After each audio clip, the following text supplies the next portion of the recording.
Good afternoon and welcome to Day 5 of Australian Open 2022. Barbora Krejcikova is on the way to the main interview room and we will commence shortly. During this press conference, we will be taking questions from both in the room and online. We will start with questions in English and move to foreign language questions. To ensure a smooth running conference, we ask that you follow these guidelines. For online journalists, please ensure that your microphone is muted and only unmute when asked to do so by name. Please activate your camera during the press conference, particularly when you are asking questions to the player. To ask a question, please use the raise your hand function on your toolbar and wait for the moderator to give you the floor. On-site journalists, please raise your physical hand and our moderator Adam will announce you in the same manner. We will attempt to get through as many questions as possible. For remote participants, if you experience sound quality issues, we may have to skip you to ensure the flow of the session. And once you have asked your question, please lower your hand and mute your microphone. We will begin shortly.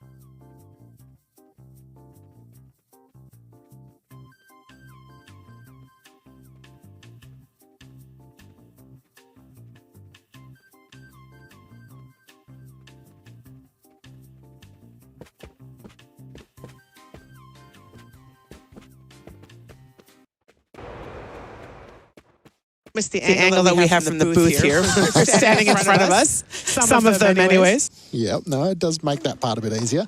Second serve from Berettini, 15 love. Alcaraz clips the tape with his forehand, bounces into play. Berettini made the most of it, put it right in the backhand corner. Now some slice. Alcaraz tries to match that with slice, but it's into the top of the net. 30 love. Yeah, that's a good play by Berettini. He missed a few backhands. His two-handed backhand is not a great shot anyways, and to use a slice on Alcaraz does two things. Sometimes it makes him hit a slice, which he'd rather not hit, and sometimes it just changes the rhythm and pattern of the point. So, and he knows this. I mean, this is what he does. That's why he's number 7 in the world. Yep. 30 love. Berettini out wide, a fault. Just. Didn't miss by much. He's definitely aiming for the corners on a lot of his first serves anyways. Alcaraz waiting for this second serve right in the corner. Steps in now to the middle of the court. Plays the high backhand and it's too long. It's just a few more unforced errors from the young Spaniard. Yeah, it's about 10 minutes, at least 10 minutes of sort of patchy play from Alcaraz, and it's going to cost him this set from, I mean, unless something crazy happens right now. I mean, his body language is okay. It's not great. He's going to have to pick it up. He's going to have to maybe have a bathroom break and get some inspiration. 3 set points for Berrettini. Down the middle, he only needs one of them. A great serve at 198 kilometres. He'd been going out wide all service game until then. He went down the middle, and Alcaraz, all he could do was get a racket to it. So the first set in 39 minutes, Berrettini 6 games to 2. Matt Clinch alongside Steph Miles with you on AO Radio. Righto, Steph, have we got any people corresponding with us on ausopen.com/AO Radio, and fill out the Ask the Booth form or email us at aoradio@tennis.com.au. Well, we've got a couple that probably, shouldn't go out on the air. So, all right, we'll skip those ones. We'll skip those ones. And we'd like to say, come in, tell us what you think of Matteo Berrettini's calves, of Carlos Alcaraz's shoulders. Yeah, I think it's okay to discuss these things in an athletic context. You're the expert. You can be an expert on whatever you choose to be. Well, I said Alcaraz, he's going through a few teenage things still, and he's still kind of growing and a bit gawky, but I think he's going to be a handsome man when he grows up too. This is a bonus just to add to the great smile, the great tennis, the great career in the offing. He's got it all. Really, like a really pleasant kid, just pleasant and humble and hardworking, and just all the things you want. If you would want your son to be all of those things. Yep. So there are a lot of nice guys out there. Certainly the bad boys get a lot more attention, but there are more nice guys than bad boys, I think, and they deserve their proper.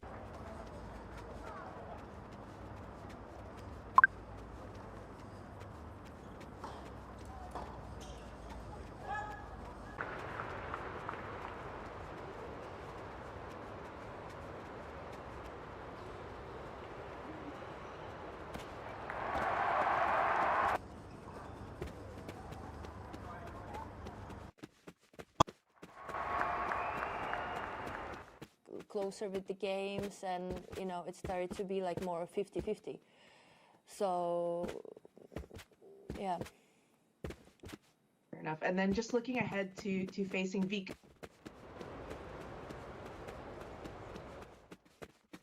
Right, to people.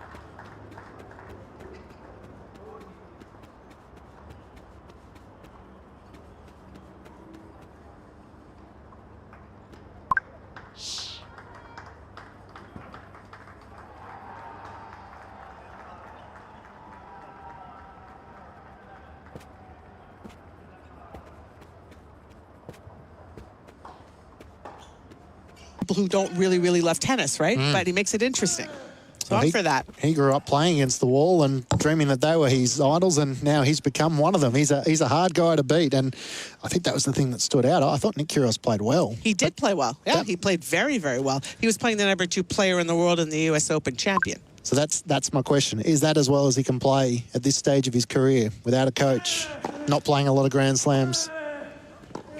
I'm one of those people who thinks he doesn't need a coach, but we'll answer that in a second. Berrettini with the lob. Alcaraz waits underneath the high ball and this time puts the smash away, uses it as a good chance to gear himself up at the start of this second set, with Berrettini taking the first 6 games to 2. Kyrgios' tennis IQ is very underrated in my view. What does he need a coach for? To book practice sessions for him, warm him up for matches? I mean, I don't really think he needs one, and I don't think he necessarily would respond well to having somebody in his face all the time. That's the key, isn't it? It's got to be the right combination. Alcaraz with a serve out wide, now works the forehand in the middle of the court. Berrettini just for the moment happy to exchange in backhands, and Alcaraz as a result brings the error with a forehand that's just a tad too much loft on it. Coaches get too much credit. Someone has a good week after they hire a new coach. Oh, it's clearly the influence of new coach X. And especially if they're a former Grand Slam winner. That helps, doesn't it? Right. And then if they have a bad few weeks, well, clearly the coach has to go. But the coach doesn't hit the forehands and backhands, needless to say. No. 15:30. Alcaraz's first serves into the net.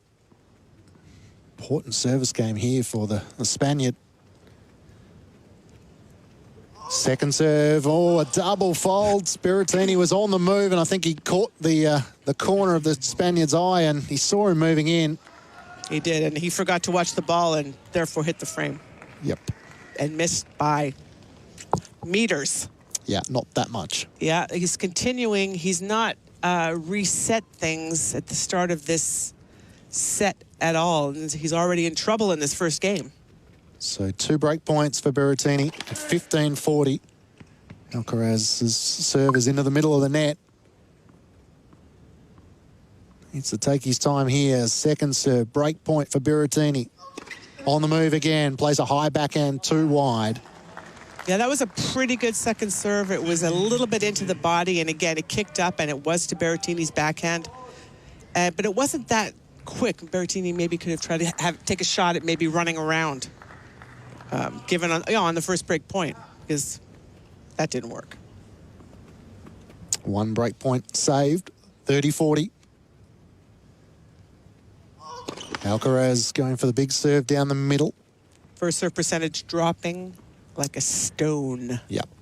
It was 57% at the end of the first set. It would be below that now. Second serve, Berrettini on the move, plays right to the backhand corner, now switches to the forehand. Alcaraz on the run, plays a good forehand, but it's long. It was good scampering, but in the end, not a lot of control on the sliding forehand. You could hear his shoes in front of us. Berrettini gets the break in the opening game of the second set. And Alcaraz sort of had a word with his team over there. He's not pleased with things, and he shouldn't be. And interestingly enough, I think a lot of people looked at this match and gave Alcaraz a better than even chance of winning it. I mean, Berrettini had a little bit of a tough start to this Australian Open. He had, for lack of a more delicate word, some intestinal issues, and they significantly weakened him. And we won't, we don't need to go further than that. But he struggled to get through his first round, and I think he's back to full strength now. But just on the basis of how easily Alcaraz won his first 2 matches, and that one match they played before, and the shoulders.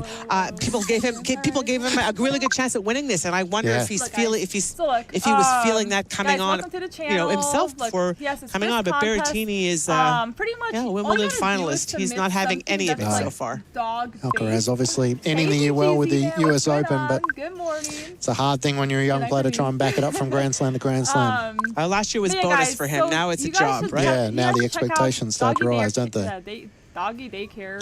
Berrettini leading 1-love in this second set. Serves into the body of Alcaraz, who plays just to the middle of the court, and Berrettini's punching on a forehand right into the backhand corner for a winner. Boy, this is sort of smelling like it could get away from Berrettini in a hurry, isn't it? I mean, he needs to figure out a way to turn this momentum around. I think you can only do quickly. one submission. It's changed so much in the last half an hour, hasn't it? Then I think you just have to submit it here. Berrettini with a fault down the middle of the court. Yeah, his energy level is.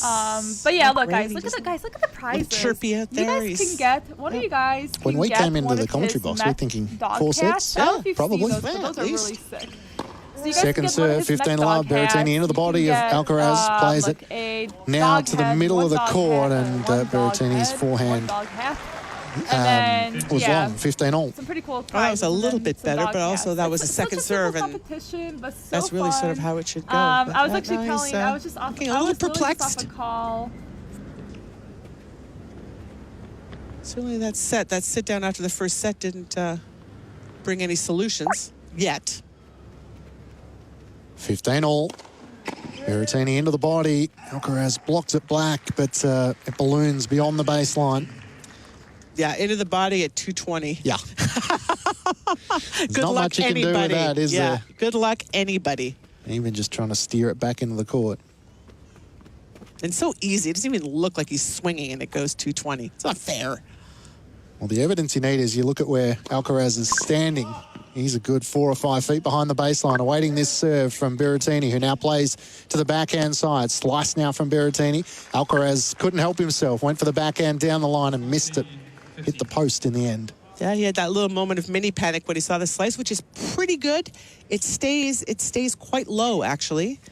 And he's developed it, again, because of the fact that his two-hander is so-so. And Alcaraz was a little bit befuddled as to what to do with that and tried the wrong thing. 40-15. Berrettini, a great serve. Alcaraz has no option but to just steer it back. Berrettini coming into the net, and Alcaraz all the way in the backhand corner. Couldn't get his backhand over the net. So this is in fast-forward mode now for the young Spaniard, with Berrettini leading 2-love in this second set, having taken the first 6-2. Berrettini he's one of those players that it's pretty hard to tell from his toss where he's going to hit. He's tall enough that he has a really good trajectory.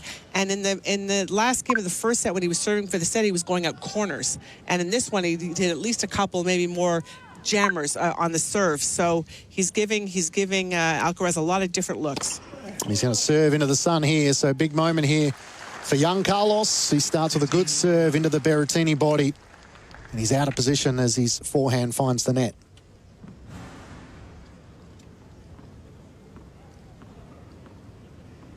He's in the all-red attire with maroon shorts and socks. Another good serve out wide. An ace. 200 kilometres. 30-love. Yeah, the ubiquitous Nike attire, where they've decided that these two different reddish type colors miraculously go together because they say so. That's kind of what that is. Try and create a look out of something. Yeah, well, by the time the 2 weeks are over, you sit there and go, well, how could I possibly have thought these two colors don't go together? Because you get so used to it. 30-love, second serve. Berrettini's on the move, coming in, plays the backhand long. Another good serve. This time taking some pace off for a kick on the serve. 40-love. There surely would be players who would look at old tapes of some of their attire and go, why do I think I wanted to wear that? Well, I have a few photos of myself that fall into that category, but I was always very classic, so. Yeah. 40-love, first serve down the middle tee is just the wrong side of the line. But this is a city that is full of mullets, so nobody here has any say about what fashion is. So you're not taking fashion advice from us Aussies? No, not this year. Alcaraz into the body of Berrettini. He puts the backhand into the net. Kind of just moving his shoulders after that shot, realising he was just a little bit too laid back as Alcaraz was able to hold the love. But Berrettini in control, 6-2, taking the first set. He leads up a break, 2-1 in the second. So you're going to get to some of the correspondence we've had in just a moment, but it did sort of bring me to a question. Of all the years you've covered tennis, have you ever taken a selfie with the players in which you've been interviewing, or is that a no-no? That's an absolute no-no. I would never do it. That. Yeah, it's absolutely kind of amazing when you think about all the players I know, all the players I've spoken to, and I don't have any photos with any of them. The only photos that I have in my career with athletes are from when I was covering baseball. And as a member of the Baseball Writers Association of America, I would present an award on the field, and then the team would take a lovely photo for which I would wear a suit and, make an effort. And so I have some of those photos, and I have from my first Wimbledon, I have a photo of me, and Marat Safin is in the background practicing. That's it. That's all I have. Isn't that sad? I was going to say, though, when you spend your life covering the tour and you're interviewing a lot of these people that we watch on TV, but it's your profession, so you don't normally think, yeah. Although there was I'm trying to think of the player. The TV people do it all the time. Was the player who stopped at the start of the fifth set and took a selfie? Do you know the player I'm talking of? Oh, was that Matt? It's probably Benoit Paire. No, it wasn't Benoit Paire. No, was it Benoit Paire? Ended up losing the tiebreaker. And the question is, why would you stop and take the selfie, even though the fans are asking over the fence? Seemed like the right thing to do, right, at the time. Want to be a nice guy. Yeah. Berrettini serving. It's not why you lost the match. No, it's certainly not. At 2-1, serves out wide. Alcaraz on the scramble. His backhand cross-court is long.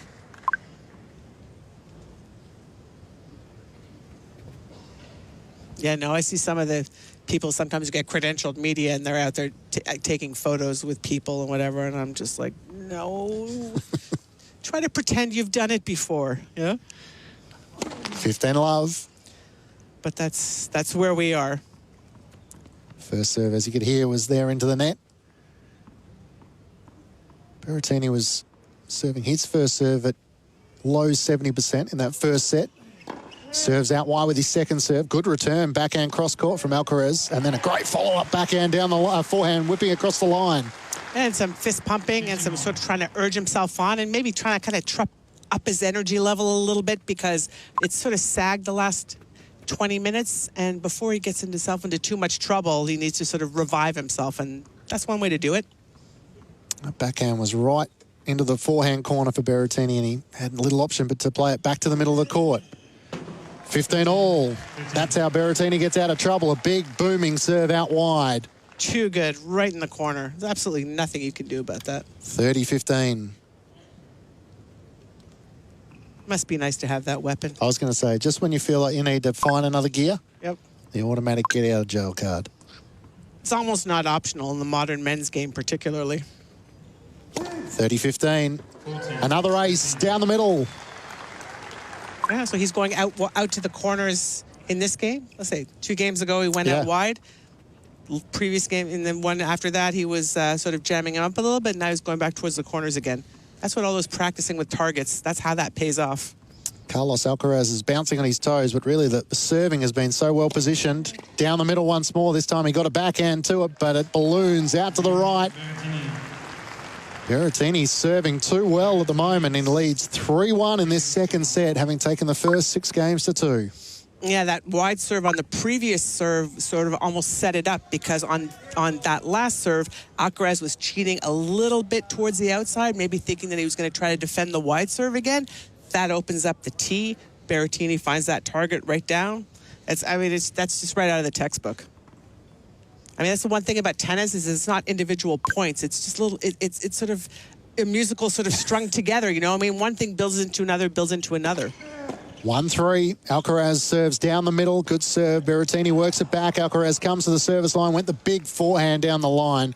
He missed it. Oh, he got that all wrong. He was moving forward. He was thinking about coming to the net. And they said, bad idea. So he backed up a little bit and he hit the ball from a ground stroke from the mid-court, which is not, not a usual spot. And his length was all wrong. Love 15. Alcaraz out wide this time. Just missing at 206 kilometres. Just the challenges with the first serve at the moment. Second serve, Berrettini steps in, plays the high backhand. Alcaraz whips the forehand. Great shot for a winner. Too good. That two-handed backhand return was not nearly deep enough. Barely hit the service line. Sort of hit the service tee, and that's just easy pickings for Alcaraz. He should try a few more slices on the return if he can.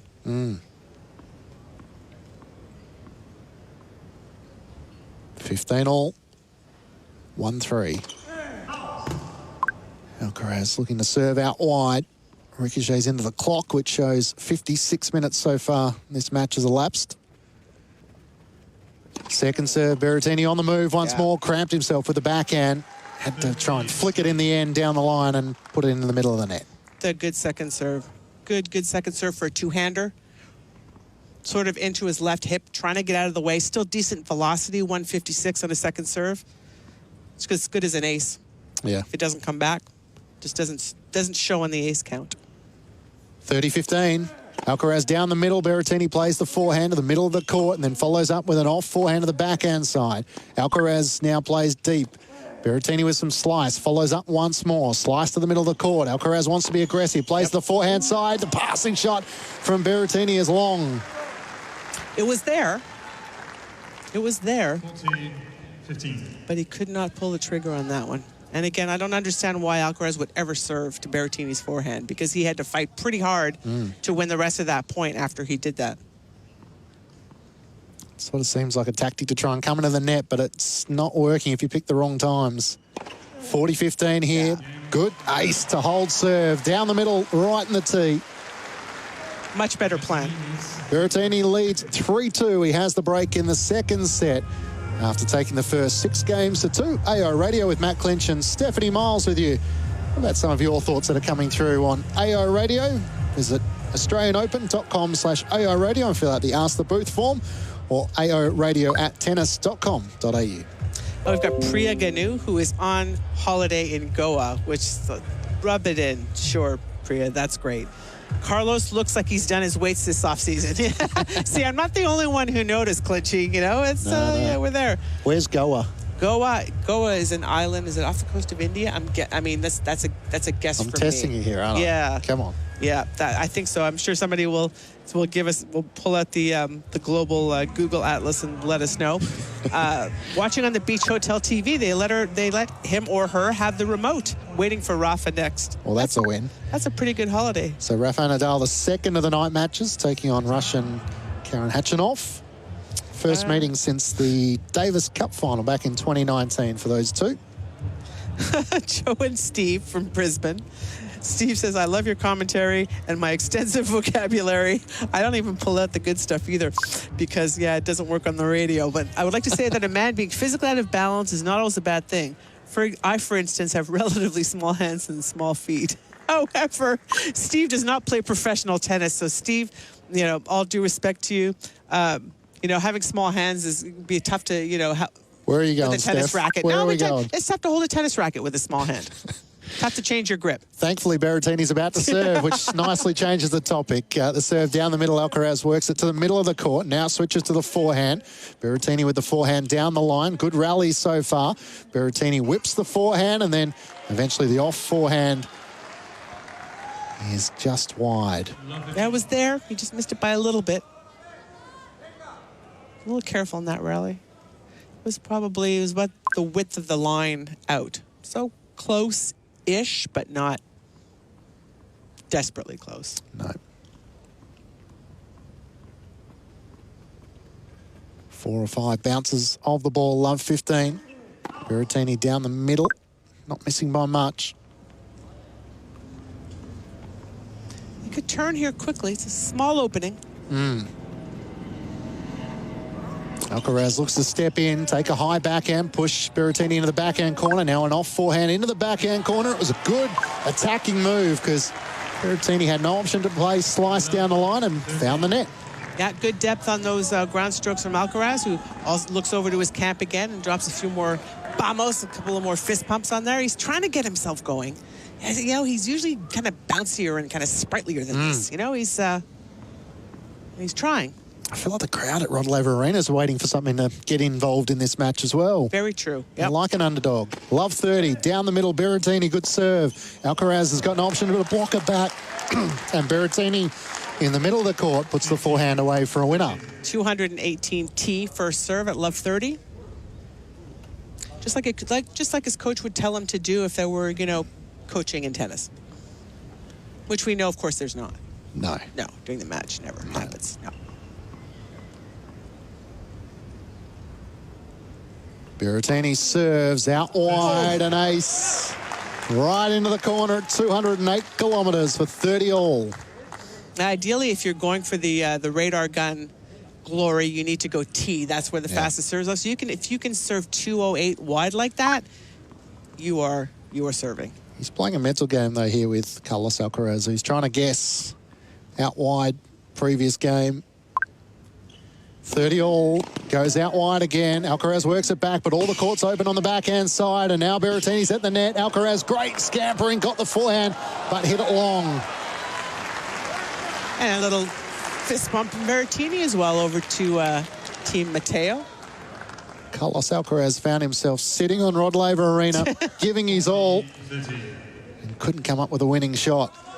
Almost doing the splits by the end. It's a good effort by him, but that's sliding on the hard court thing is something, isn't it? Oh.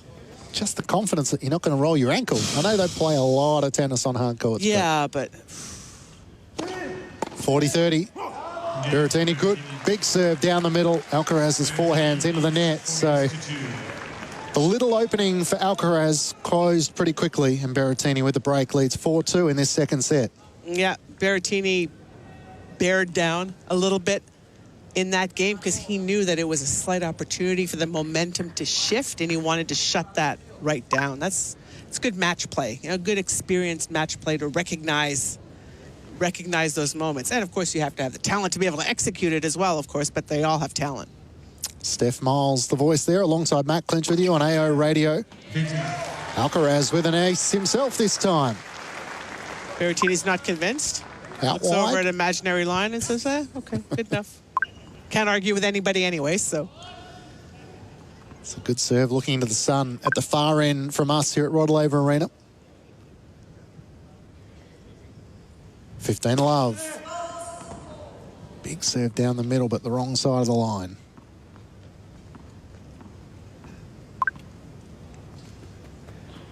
Second serve here for Alcaraz. Into the body of Berrettini, plays the flat backhand cross court. Alcaraz punches the forehand and now looking to the backhand side. Berrettini on the lob. Alcaraz waiting for the smash, puts it away into the backhand corner. I think that Berrettini has to expect when he gets a serve that he returns in the backhand and it's kind of short, that the next one is Alcaraz is going to take it on the forehand and he's going to go over in the forehand corner. And I don't know if he needs to sort of sprint there a little bit earlier and make him do something else when he gets himself into that situation. But that's what happened there, and it was perfect. Just the power of Berrettini has been so dominant throughout this match. 30 love, though. Alcaraz serves down the middle. Beautiful serve. A flat-footed Berrettini could do a little bit. Watch it sail down the middle. Yeah, he's sort of taking a page out of Berrettini's book and aiming for both corners, not with quite the same velocity, but certainly with more than enough velocity. Just served at 57%. Alcaraz in the first set. Bit better here as another good serve out wide. Berrettini with his backhand deep in the backhand corner. Into the bottom of the net. Alcaraz holds serve, but it's Berrettini who leads 4-3 in this second set after Berrettini took the first set 6-2. Alcaraz just gave another fist pump over to the camp after that one. He's staying close. That's all he can do, and then try to come out in this game and see if he can at least get his racket on a couple of serves and maybe make things happen. We shall see. Meanwhile, coming through to us on AO Radio. All right. Skip that one. That one. Vishal Pandey's opinion on Kyrgios is he needs to play a full schedule to understand where he stands. How long is he going to challenge top guys at big stages, but he himself is not top 50? I mean, he does, but, you know, my thing about Kyrgios is that he's a tall guy, but his body's sort of put together with popsicle sticks and chewing gum. Like, he's got a fragile body. And even just playing tennis, you know, a couple of weeks in a row, something breaks, and I don't think he has the body to withstand 4 hours of training a day like all the other guys do. I think he has to pick and choose his spots, because every time he's tried to play sort of regularly, you know, he's broken. That's sort of what happens. So he's a bit, you know, between a rock and a hard place as far as that goes. And also, just like many Aussies and many people who are away from home, I mean, I think he loves home, and I think he really misses it. It's really hard to get home when you live this far away from tennis 11 months of the year. It's a lot to juggle for anybody. And I think a lot of the criticism of Kyrgios is when he's not willing to dig in and fight hard and challenge the better players. He was doing that last night. He had all the tricks on display, but probably not, you know, the endurance to go the journey.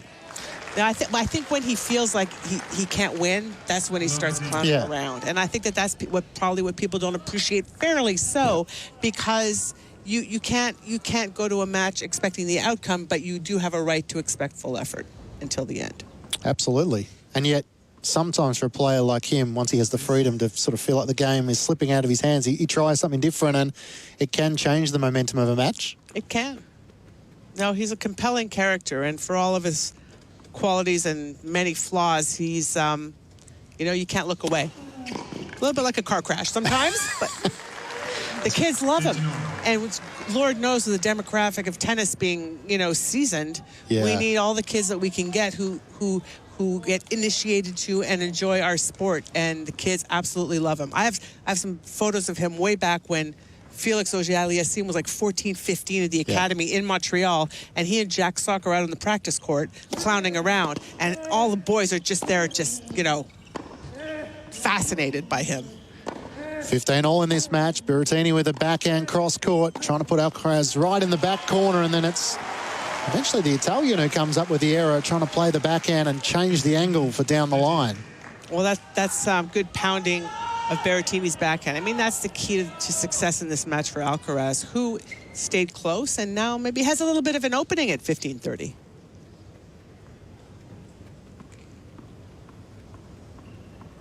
Seems to have plenty of time on his serve as the clock ticks down to 5.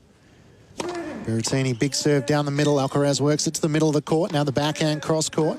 Berrettini with a flat backhand. Alcaraz moves him to the forehand side, now to the backhand. Just slipped at the wrong moment, Alcaraz, but he was okay because Berrettini's cross-court backhand found the net. Yeah, Alcaraz had much better depth in that point than Berrettini did, who was just putting the ball back, and it was basically hitting the service line. 2 break points. They hang around long enough, something can happen, right? And right now is when it might happen. Alcaraz needs to make something happen soon, though. Here's his chance. Berrettini down the middle, great serve, saves one of the break points. Too good, too good. But another chance. Another first serve required from Berrettini. Where's he going to go, Clinchy? Out wide. Okay. You? We'll find out. 30-40. Taking his time. Out wide he goes. It's long. Misses by, 5 feet. Yeah. Put everything into that one.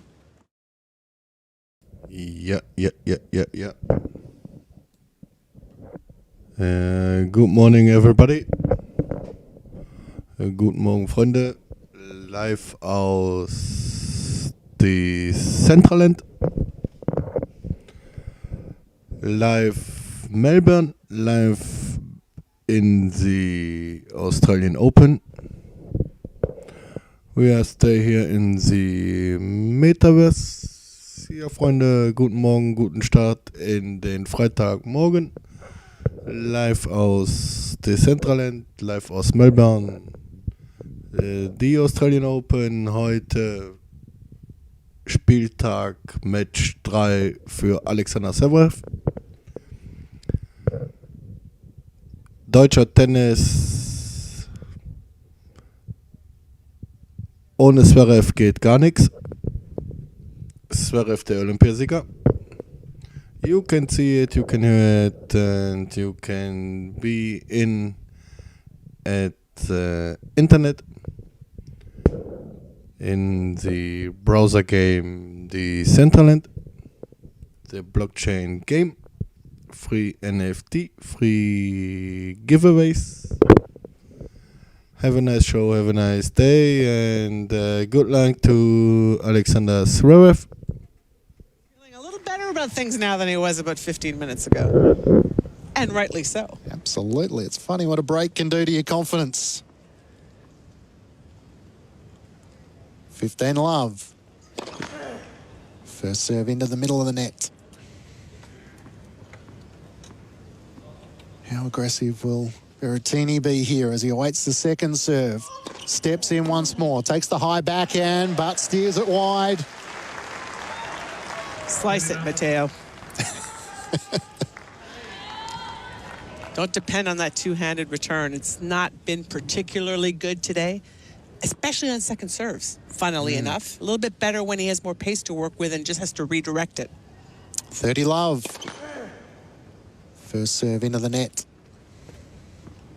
I think he's going to the backhand again, Clinchy. I think so. I think believes he's found something that's working for him. Alcaraz goes down the middle, though, and it's a double fault. 30-15. Well, good plan. Bad execution. Yep. But again, he has to focus on that first serve percentage. That's what kind of got him into trouble in the first place. And targeting that backhand, that seems to be working. 15-30. Off the frame of Berrettini. So he had to play an awkward high backhand, trying to steer it down the line. 40-15. That serving to Berrettini's backhand is definitely not a deep, dark, tennis secret. That's a fact. Everybody knows it, but then it's a matter of doing it. Yep. 40-15. Good serve out wide. Berrettini works it back. Alcaraz plays right to the backhand corner. Hold serve. And the young Spaniard leads 5-4. And Berrettini now has to deal with a bit of pressure back the other way to serve to stay in this second set. On AO Radio with Matt Clinch and Stephanie Miles with you.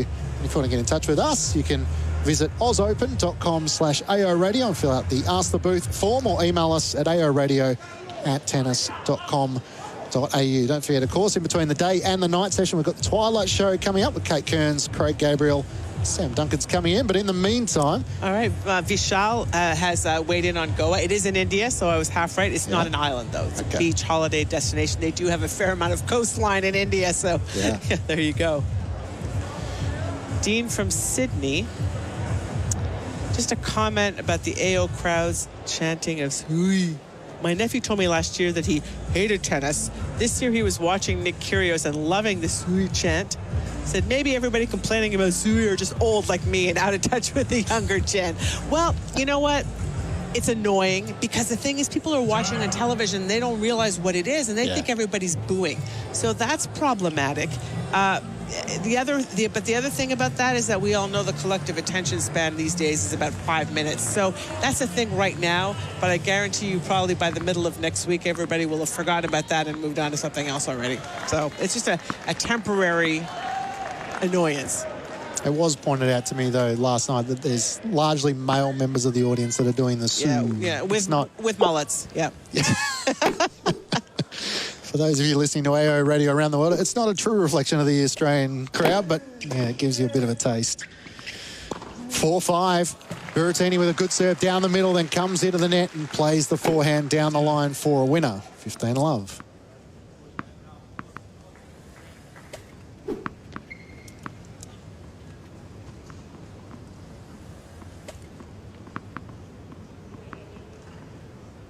You can hear a very quiet Rod Laver Arena. Berrettini down the middle, well wide this time. So all of a sudden, he's lost his radar a bit. Yeah, this match hasn't taken off yet, in large part because they have not both played well at the same time. Second serve. Awkward return. Alcaraz now onto the backhand side, and he was out positioned very deep in the backhand corner trying to play that shot, and as a result, sent it long. Yeah, now Berrettini's the one who isn't walking around with a ton of energy out there. I guess it's a very warm day, and maybe they're just trying to conserve it for when they think they really need it. That's my initial theory. 30-love. Berrettini down the middle, an ace. It has been the one get-out-of-jail card for the Italian, is that he's come up with big serves throughout his service games. Alcaraz has had his challenges with his serve, especially in the first set. Berrettini with the backhand in this second set, though. 40-love. A fault as he serves into the body.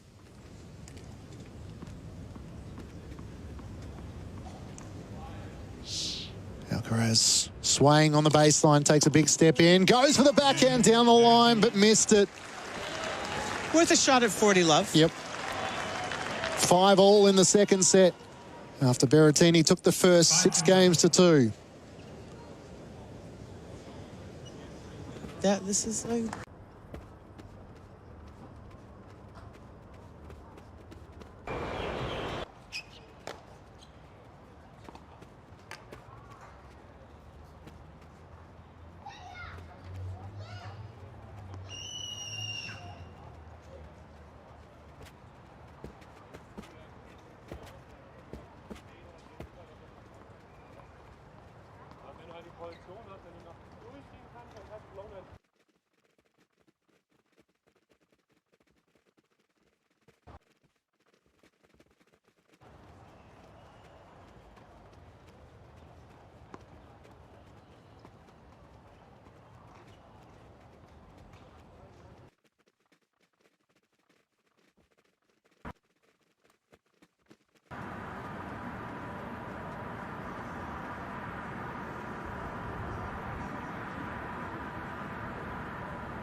We're almost at the business end of this set. Not quite. But right now,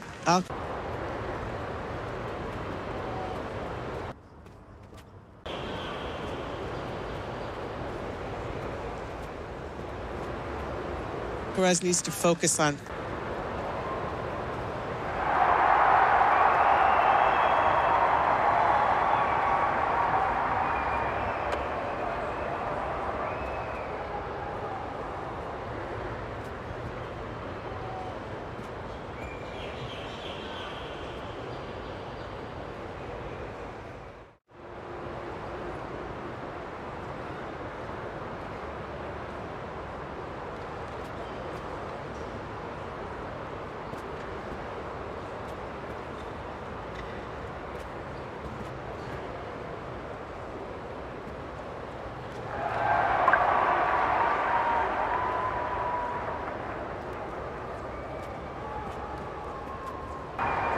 first serve.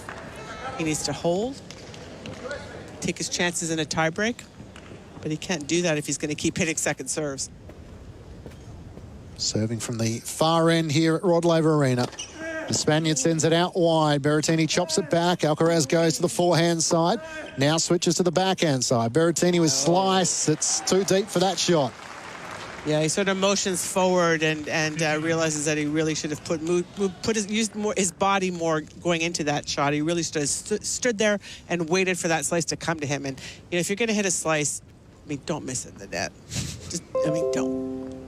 That's not a shot that has risk. 15 love.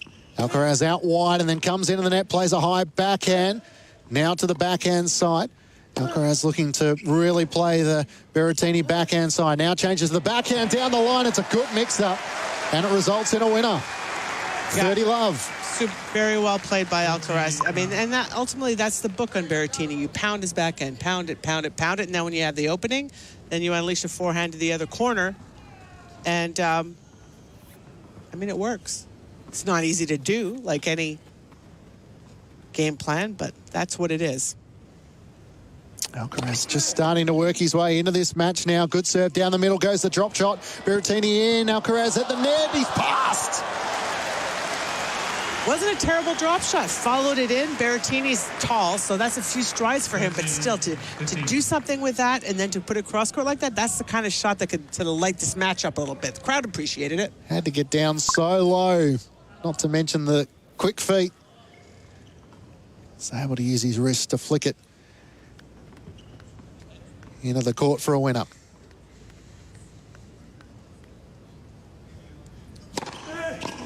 Big serve. Alcaraz into the body of Berrettini and now looks to move onto the forehand side, and Berrettini all of a sudden is starting to get a bit frustrated as his forehand slides off the racket. Yeah, he was a little inert on that backhand return again. Like, it was okay, but it didn't have a lot on it, and that's why Alcaraz was able to jump on top of the point and put him in trouble. 40-15. He's to dance his feet around a little bit here and get himself moving. Alcaraz out wide, good serve, holds. He leads 6-5 in this second set. And now the pressure back on the Italian, having taken the first set 6-2. It was a good hold by Alcaraz, but it was a rather unenergetic attempt, you know, to break by Berrettini. I mean, certainly he's pretty confident that he could hold at 5-6, and he didn't give himself any opportunities to maybe take a few shots at this game, where he could have. And in the end, it was not a difficult hold. So no, I just can't get over the change in mood since Alcaraz got the break, and now almost he's the more confident of the two players despite being a set down. Yeah, like I said, if these two start playing well together, which hopefully maybe they will do if we have a tiebreaker in a few minutes, then they could light up the crowd a little bit. But at the moment, it's hard to find something to grab onto to sort of cheer for, because the tennis is okay. It's not great, and I'm not sure. I don't know who would be the crowd favorite. Neither of these two is super well known and established down in Australia, because I mean, often when you're talking about a Rod Laver crowd, they're going to remember somebody who who has done well here in the past, or who had a great Australian Open last year. And so neither of these two is in that category, but I think Alcaraz, because he's so young and such a keener, is a guy who could become a favorite quite quickly. It's nice to see Victoria Azarenka successful in the first match today. 6-love, 6-2 against Elena Svitolina, the two-time champion here at Melbourne Park. And just lovely hearing a story about being a mum. And oh, is she a mum? Yeah. I hadn't seen that. Leo on the tour with her. Not playing, of course, the full schedule. So 5-6. Berrettini serves out wide. Alcaraz with the forehand cross court is long. That was a beatdown. That was almost like a 2012 matchup between those two, and that was a beatdown by Azarenka. Surprising. Yep. I figured that if you have two tennis players in their family and you're married, only one of them can play well at the same time. So Gael has all the mo right now. Absolutely. I assume he will now have a bit more time to focus on his tennis as well, as he's going well through the tournament so far. Berrettini with the forehand cross court. Alcaraz went for the big forehand down the line. He couldn't pull it off, though. What's the score in that Monfils match? He went over on his ankle early in the first set, and he went down in a heap, so. Kia Arena. Yep, that one might be over. Oh. So let me find you that in a minute.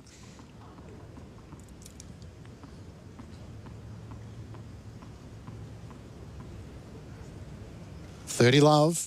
Berrettini taking his time here, serves out wide. Alcaraz plays it to the middle of the court now. He's on the run to the back corner. Great depth from Berrettini, who'd come into the net as well, but in the end wasn't required. 40-love. Oh, 7-6, 6-1, 6-3 to Monfils over Christian Garin, who was seated one spot ahead of him. So that way he was up in the first set, and he took that tumble on his ankle and ended up pulling that set out and then rolled after that. He's for real, man, but we can't say that because when we get excited about him, then he breaks something. False hope. Yeah, so when he fell over on his ankle there and was sitting next to the Rolex clock looking in agony, I was like, see, that's why you just can't build him up too much because he'll break. Like, a little bit like Kyrgios. Yeah. Berrettini with a good serve out wide to hold serve. So we're going to a tiebreaker in this second set. This is what you wanted, Stephanie Miles, so here we go. All right, fans, let's get behind them here and let's try to light up Rod Laver Arena with some tremendous play in this tiebreak. It's a big one. I mean, if Alcaraz loses this one, he is in some trouble. He gets the serve first here, right in front of us at Rod Laver Arena. Serves into the body. Good serve to Berrettini. 1-0. He's caught flat-footed, a foot and a half behind the baseline, and his backhand's into the net. 1-love. Yeah, I will leave it to his very highly paid coach to figure out what he can do with his backhand service return at some point during 2022. Because, he's pretty good, even without it, but... Yep, a few RFIs there. Berrettini now taking longer and longer on his serve. Love one, down the middle, misses. Alcaraz was about 5 feet outside of Melbourne for that first serve, and he's almost right on the baseline for the second serve return. Second serve here, Berrettini serves. Alcaraz steps in, plays a high backhand too long. That was a pretty good second serve, but he has to almost take that on the rise from where he was. Tougher to execute. Yeah, the young Spaniard decided he was going to attack. Now for the first serve on the deuce side, he's sort of right at Melbourne, so he's all over the place, giving Berrettini different looks. 1-1 in this second set tiebreaker. Berrettini into the body of Alcaraz. Now to the forehand side. Alcaraz plays the forehand down the line. Cross-court backhand from Berrettini. Alcaraz big off forehand. Then plays to the forehand side, but overplayed it. He's annoyed. And you can see that Alcaraz almost took a step out wide because he thought, maybe that was where the serve was going to go, but he was able, even though it was 216, he was able to backtrack from that quickly enough to handle a really good serve down the tee. So he's trying to guess a little bit, but he's quick enough. He's quick enough to adjust when it doesn't go where he thinks it is. But 1-2. Alcaraz serving here into the net with his first serve. Berrettini right in the backhand corner. Awaiting this second serve. Clip the tape and balloon long. Could sort of smell that happen. Could have smelled that coming, couldn't we? 1-3. Yeah. That's fourth double fault of the match. That first serve was...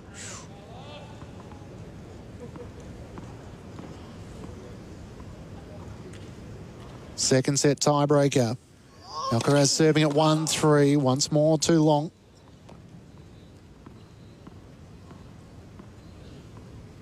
How'd he serve going hot late in the second set, but just asking a bit now as Berrettini steps in, plays a flat backhand cross court, follows up with another backhand cross court. Alcaraz works the backhand in turn.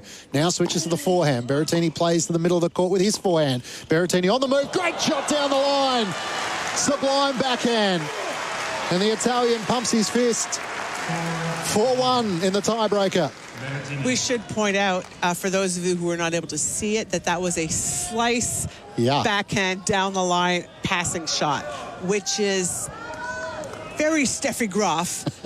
Certainly not one that you see often in the men's game, and it was just the right time to do it. And as Alcaraz was moving up to the net, he was basically on the middle tee. There were a lot of spaces on the court to pass, but that was a good choice by him. Beautifully executed. Yeah, good choice on a big point. Now leads 4-1.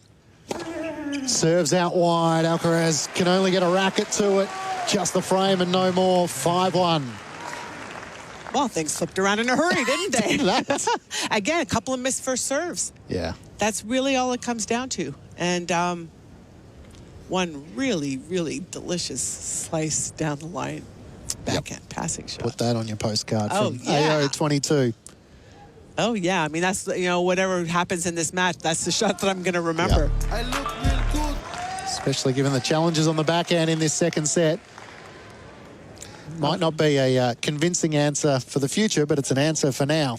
Well, look, it's, I mean, like I said, it goes back to Steffi Graf, who had a one-handed backhand at times earlier in her career, and then realized that it was okay. She didn't need to use it that much because not that many people were coming into the net later in her career that she had to pass. There was no Martina as much anymore, etc. So she just went with the slice. And so when her opponents did come to the net, she used that slice backhand pass a lot. Matteo Berrettini is taking a long time here before he's ready to serve, leading 5-1 in this second set tiebreaker. Serves long with his first serve. Yeah, Alcaraz was ready 20 seconds ago, and I'm not sure when they started the clock, but Berrettini took his sweet time. Second serve coming up here. Alcaraz steps in, awkwardly plays the backhand down the line, and now onto the backhand cross court. Berrettini with a higher backhand over the net, and Alcaraz's backhand is into the net down the line. 6-1. Brings up 5 set points. Now, Alcaraz was kind of defeated before that point, and now he's really defeated. And he's 1 point away from going down 2-0, and he's not playing well enough to come back, so something has to change. No, he had a 15-minute period late in this second set where he got the break, and he thought if he wins the second set here, anything might be possible. Trailing 1-6. Alcaraz, good serve out wide, follows up at the net. Berrettini's reaching forehand almost took out our chair umpire. He's up with the arm apologising, and it hit the AO signage just behind his chair. He apologized for making such a good volley that Berrettini almost hit him, which makes sense, right? But that was a serve and volley at 1-6 in the second set tiebreak by Alcaraz, so that's something. He's quite capable of doing that as well. It hasn't so far. No. Still a set point. Alcaraz down the middle. It's long. Second set point for Berrettini. Alcaraz serves. Berrettini takes the high backhand, plays it deep in the court. Now the flatter backhand cross court. Alcaraz goes for the big forehand. Whipped it down the line. Swing from the hip. Berrettini leads his second set tiebreaker 6-3. Yeah, Berrettini could have, again, in my opinion, had time on that serve return to run around and hit a forehand, but he doesn't seem to do that. No. And I'm not sure why. I feel like that's something he could add in to his game. Maybe his footwork's not good enough. Should be.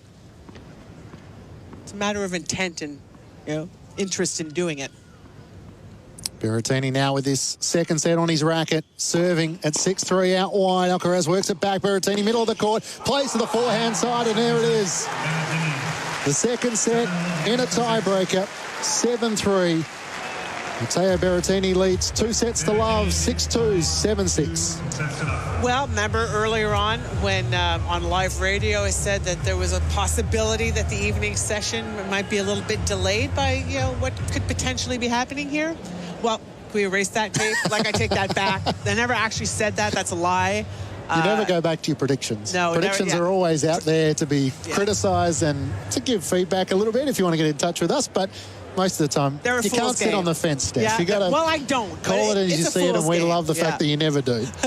But it's a fool's game because it's 4:45, and it doesn't look likely that Alcaraz has a comeback in him here.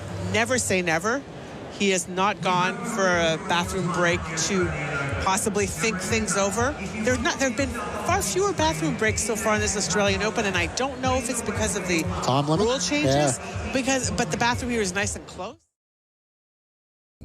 Ja. Live Decentraland. Live Melbourne.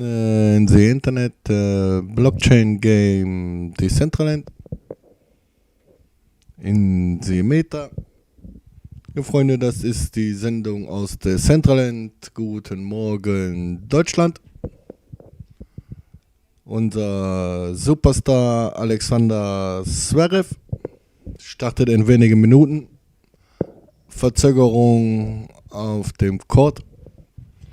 Einige Spiele noch. Wir hören mal rein. Philipp Kohl schreibt.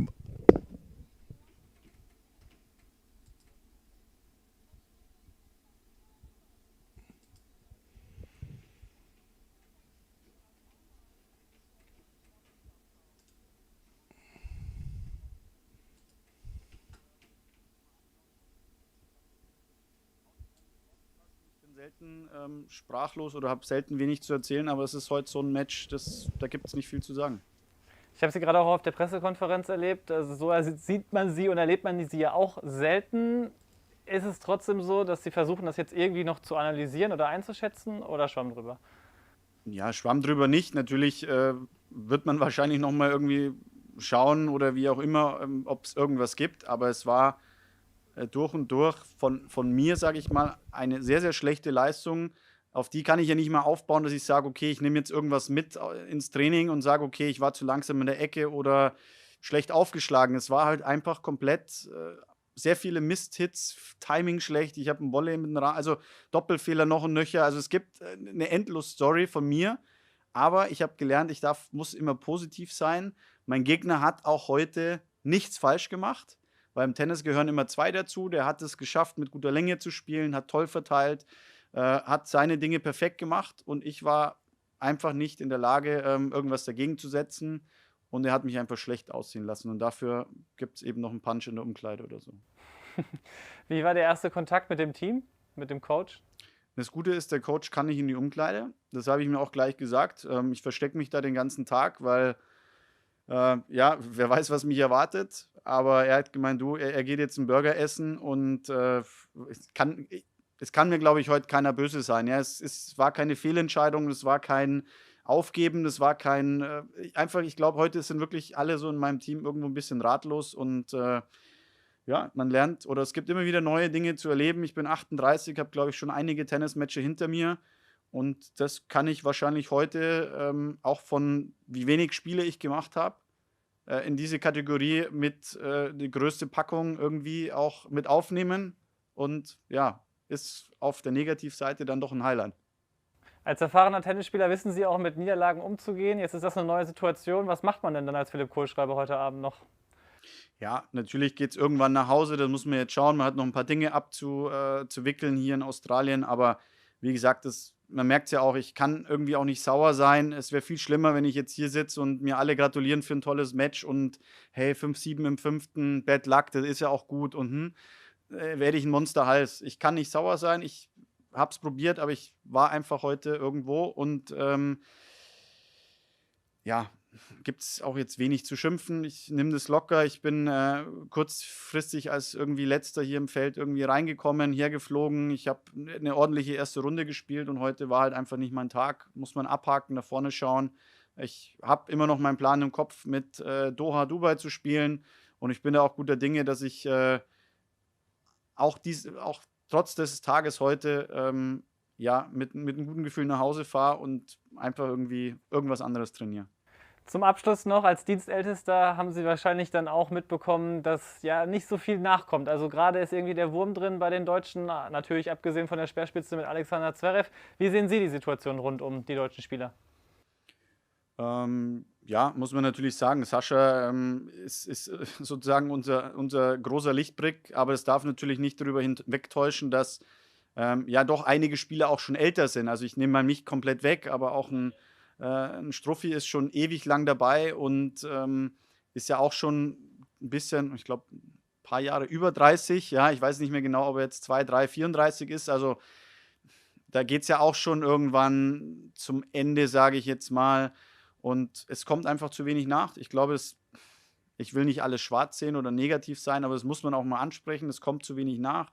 Es warten zu wenige in Position 200, sage ich mal.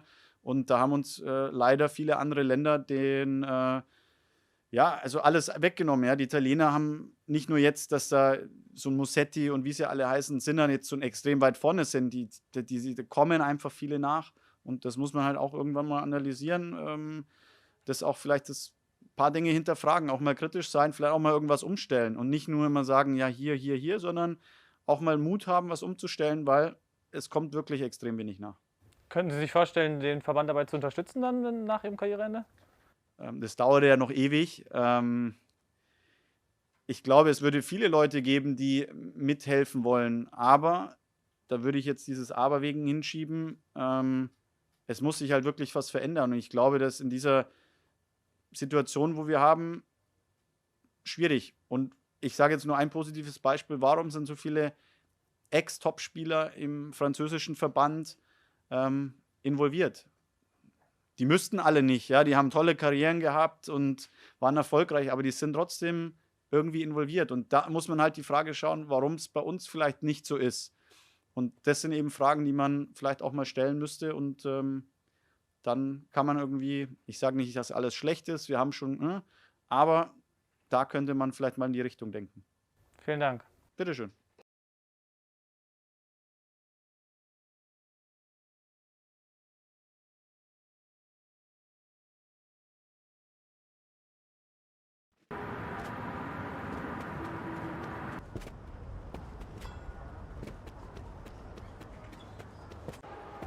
Das ist in der Szene nicht unterschätzt, aber so in der öffentlichen Wahrnehmung. Ne? Man redet eigentlich nie über diese Aufschlagstärke. Some players do, some players don't. redet generell But wenig certainly über most of them, Daniel with, Medvedev, weil wir throughout their immer noch career, probably it goes less and less.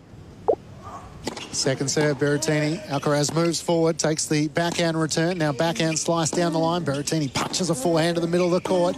Now the forehand to forehand from the middle of the court. Berrettini into power off, and he wins that one. Alcaraz's forehand is well long.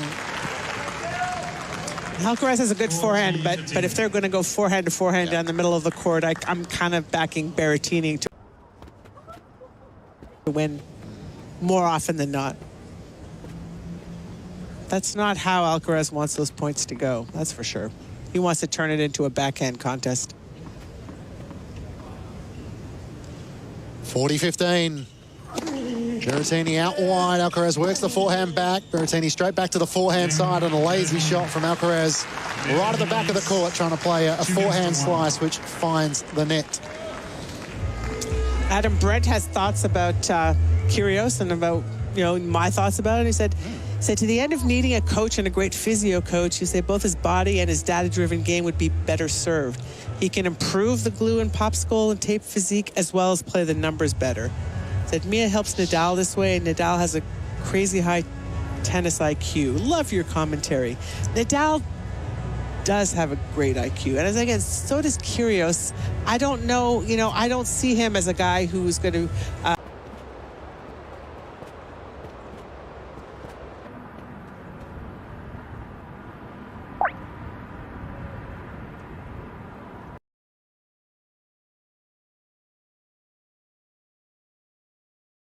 set. Good serve down the middle. Alcaraz's returns into the net.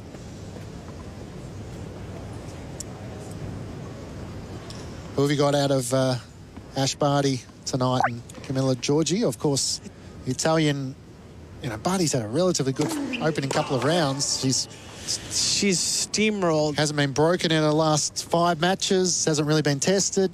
Depends on Giorgi. You could get great Giorgi who could really blow it off the court, and we could get really bad Giorgi who could go down 2-2. 15 love. Berrettini serves into the body, and then great pickup on the backhand corner. But an equally good forehand cross-court winner from Alcaraz. All right, he's trying, he's trying to get it going. He's trying to get his body language up. He's trying not to feel defeated. So that's good, He may not win the match, but every best of 5 match he plays in a Grand Slam is a building block in his career. Because you have to learn how to play them. It's a different league. Yeah. 15 all. Big serve from Berrettini down the middle. Alcaraz can't work it back into the court. Berrettini looks over at his box and does the racket shake and the fist pump quite a lot for a guy his age, with his relative amount of experience. He's kind of box dependent, Maybe he just likes to have a look at, I was going to say, a quick peek seeking at reassurance that it's going as well as what he feels it's going. Yeah. 30-15. Some players do, some players don't. But certainly most of them, throughout their career, probably it goes less and less. Second serve, Berrettini. Alcaraz moves forward, takes the backhand return. Now backhand slice down the line. Berrettini punches a forehand to the middle of the court. Now the forehand to forehand from the middle of the court. Berrettini in a power off, and he wins that one. Alcaraz's forehand is well long. Alcaraz has a good forehand, but if they're going to go forehand to forehand down the middle of the court, I'm kind of backing Berrettini to win more often than not. That's not how Alcaraz wants those points to go, that's for sure. He wants to turn it into a backhand contest. 40-15. Berrettini out wide. Alcaraz works the forehand back. Berrettini straight back to the forehand side on a lazy shot from Alcaraz. Right at the back of the court, trying to play a forehand slice, which finds the net. Adam Brent has thoughts about Kyrgios and about, my thoughts about it. He said, to the end of needing a coach and a great physio coach, he said both his body and his data-driven game would be better served. He can improve the glue and popsicle and tape physique as well as play the numbers better. He said Mia helps Nadal this way, and Nadal has a crazy high tennis IQ. Love your commentary. Nadal does have a great IQ. And again, so does Kyrgios.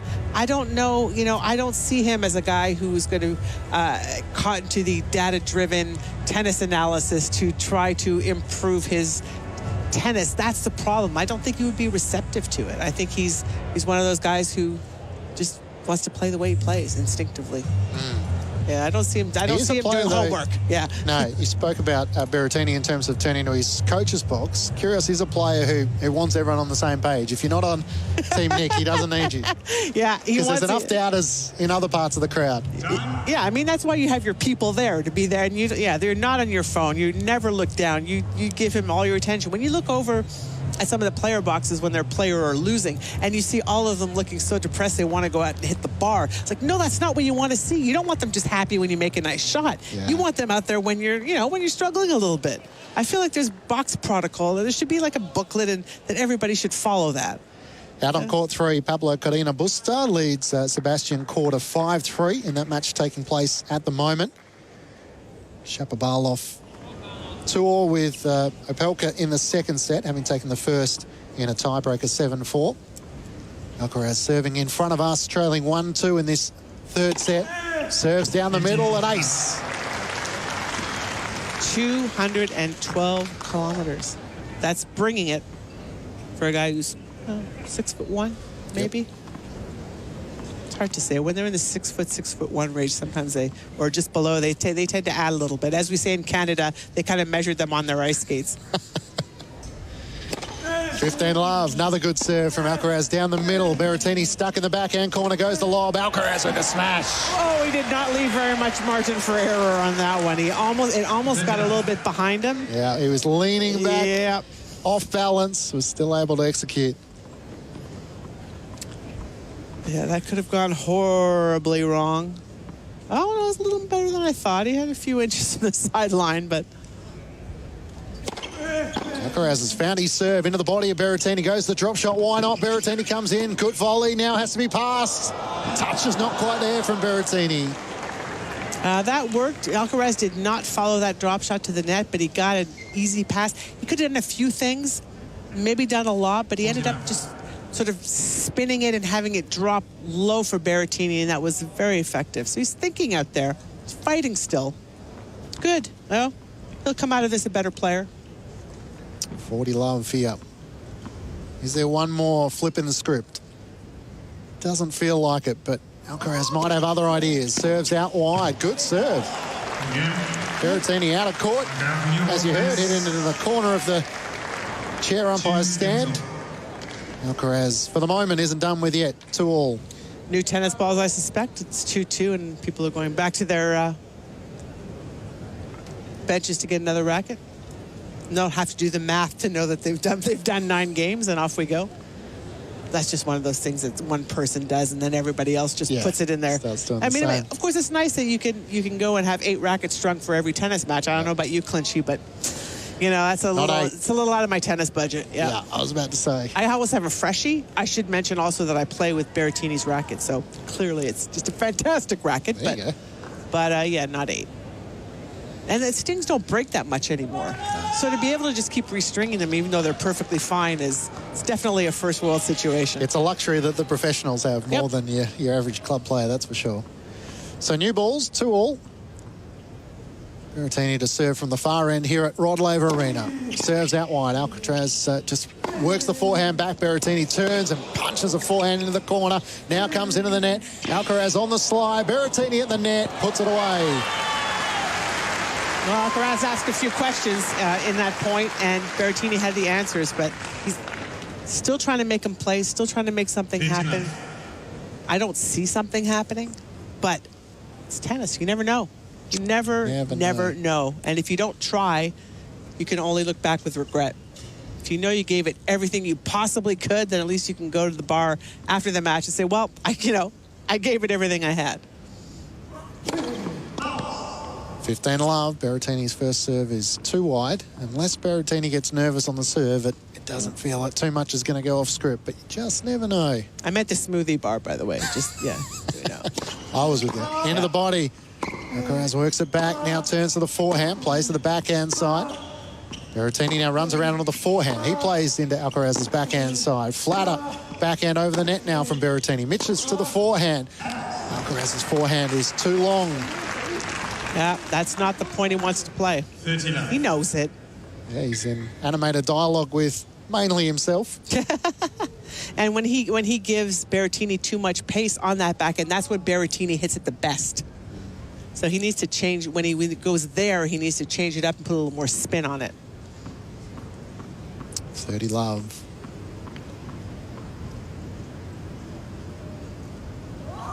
Berrettini down the middle. Alcaraz just blocks it back. Now the backhand cross court from Berrettini.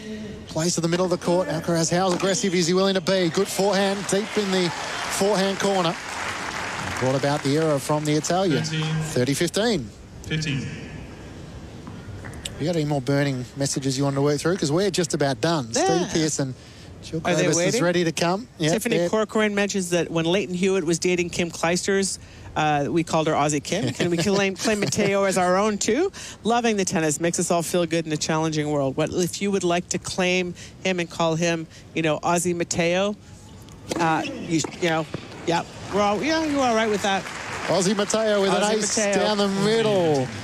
Alcaraz got a racket to it, but that was all. Melbourne Mateo? Yeah, Melbourne Mateo. I like it. He's the highest ranked Italian in 40-odd years. Something like that.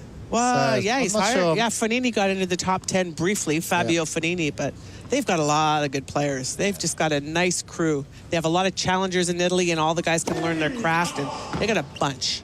Guarantee you, if he wins the Australian Open, he'll be Melbourne Mateo, no problem. Yeah. Melbourne Medi. I was going to say Aussie Barrow or something. Like we'll put some sort of O or Y on the end of it. Great shot. Alcaraz off balance, played a high backhand cross court, decided to be aggressive, and it worked out in spades there. 40-30. I've got a big fan. Says I'm the best AO radio commentator, which I'm not because I said it like it is. Tennis needs more people like me. Millennials and Gen X do not want the Queen's English and people that won't tell the truth. Well, I couldn't have Queen's English. I'm not from the right country, although we do have our currency, but I try to tell the truth. 40-30, Berrettini out wide, a good serve. Alcaraz can do a little bit, put the backhand into the net. Are we done, Clingy? We are done. Elbow bump? Elbow bump. Pleasure. It's been a pleasure, as it always is with you, Steph. Thank you very much for your company on AO Radio. The next voices you hear, Jill Cravis is coming in to join Steve Pearce. This AO, go all out. Take your Australian Open experience to the next level. From the best seats in the house to the best restaurants in the world. Make your AO completely unique and entirely unforgettable, including dining experiences from restaurants like Rock Pool Bar and Grill, Penfolds Restaurant and Bistro, Maha Restaurant Superbox, Atrium Eatery by Ben Shuri, and Glass House by Guy Grossi. Explore the full range of premium experiences at ozopen.com. Less searching, more swinging. Casual court hire lets you get to the fun part faster and release the player within. Book online in minutes at play.tennis.com.au. Casual court hire? Book online. Play today. Find your nearest tennis club at play.tennis.com.au. From the best seats in the house to the best restaurants in the world. Find an AO experience that's made just for you. Enjoy a full-course signature European menu created just for the Australian Open at Penfolds Restaurant with world-class head chef Scott Huggins. Or walk in and enjoy a 2-course lunch between matches at Penfolds Bistro. Take your AO experience to the next level. Explore the full range of premium experiences at ozopen.com. Hola, I'm Garbiñe Muguruza. Keep it locked on AO Radio. You join us at a very opportune moment, thanks to Matt and Steph for the last hour and 40 minutes or so on the radio, as Matteo Berrettini, dressed in the white top and black shorts, slices a backhand into the net, and Carlos Alcaraz dressed like he's ready for the 100-meter sprint. Goes to 15 love in the sort of purple and red singlet and shorts. Would that be a fair comment, Jill Cravers? Say it again, one more time. Oh, you mean you weren't listening? I was listening. I was trying to catch up with some of the messages too. Okay, repeat for me. How are you, by the way? Oh, I'm good. How are you? Yeah, I'm really good. Magnificent. Yes. I said purple and red singlet and shorts dressed for the 100 metres. Purple and red. Yes. Is that incorrect? That's a lovely backhand by Alcaraz across the court. For a winner. Yep. Ja, live, die Centerland, die Sendung direkt aus dem Metaverse. You can see it, you can use it and play it, the game in the Internet. Internet der Dinge, Blockchain Game. NFTs for life. Ja, Freunde,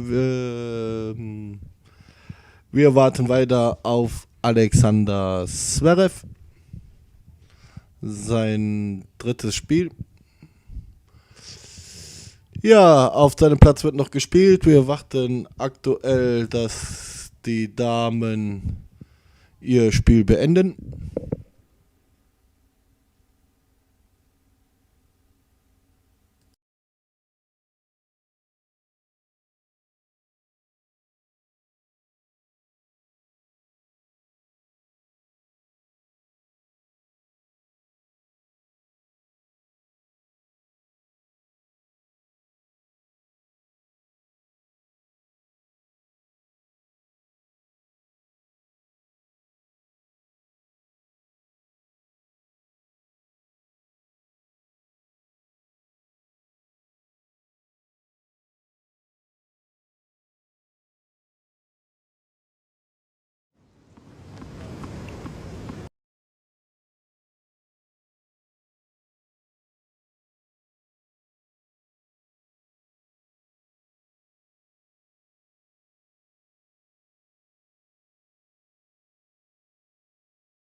5-2 in the fourth here. Alcaraz serves a double fault.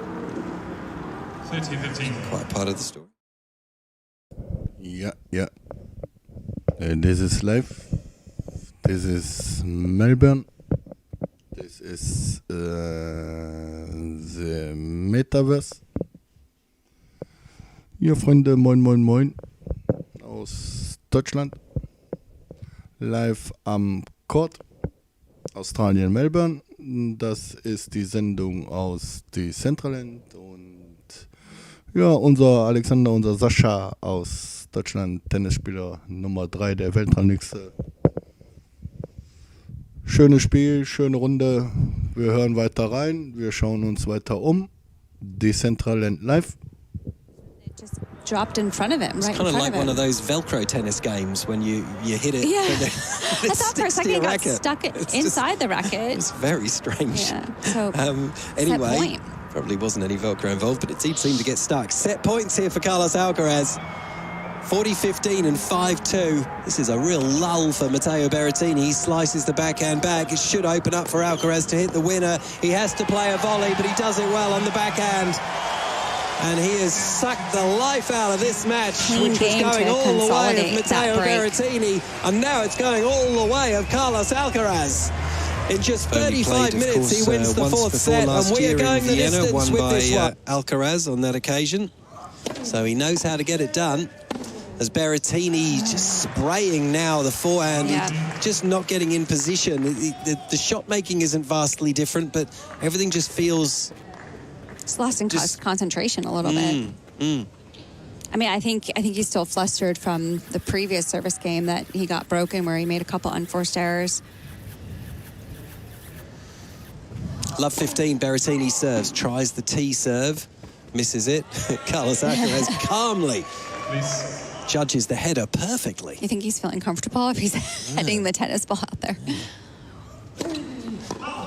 And gets the double fault that he was probably hoping for, not expecting, but hoping for, as Berrettini pushes too hard in the service box, and the wheels are wobbly at the moment for Matteo Berrettini. He's got to try and find a way to reset pretty quickly if he wants this fourth set to have a chance of going his way too. But certainly the match. Berrettini serves out wide. Alcaraz gets onto it with the forehand. Again, this is sprayed by Berrettini. I'm not sure what's going on, but it's not good for any Berrettini fans. Well, he's not getting a lot of free points on the serve. I mean, Alcaraz is consistently getting the return back in play, and that can add pressure off the ground for Berrettini. I mean, because he's not getting a ton of free points, not getting anything to attack, really. The returns have been great. Triple break point for Alcaraz here for the double break in this set. Good serve. That's better serving from Berrettini, and it cannons off the top of Alcaraz's racket into the crowd. So that's one saved.